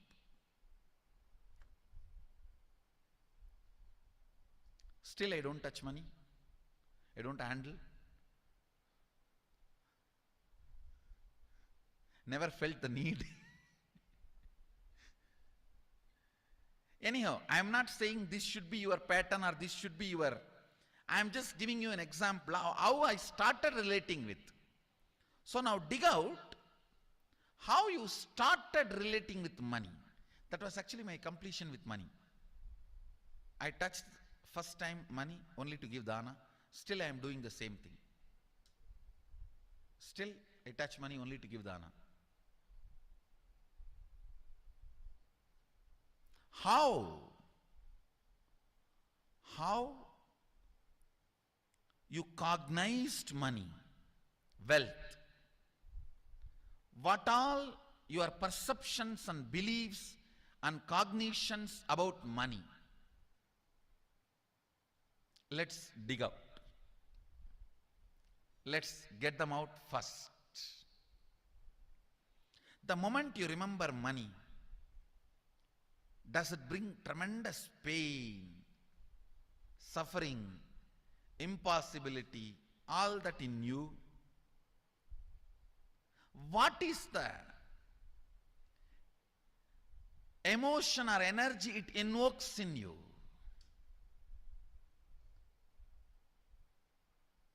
So put your pen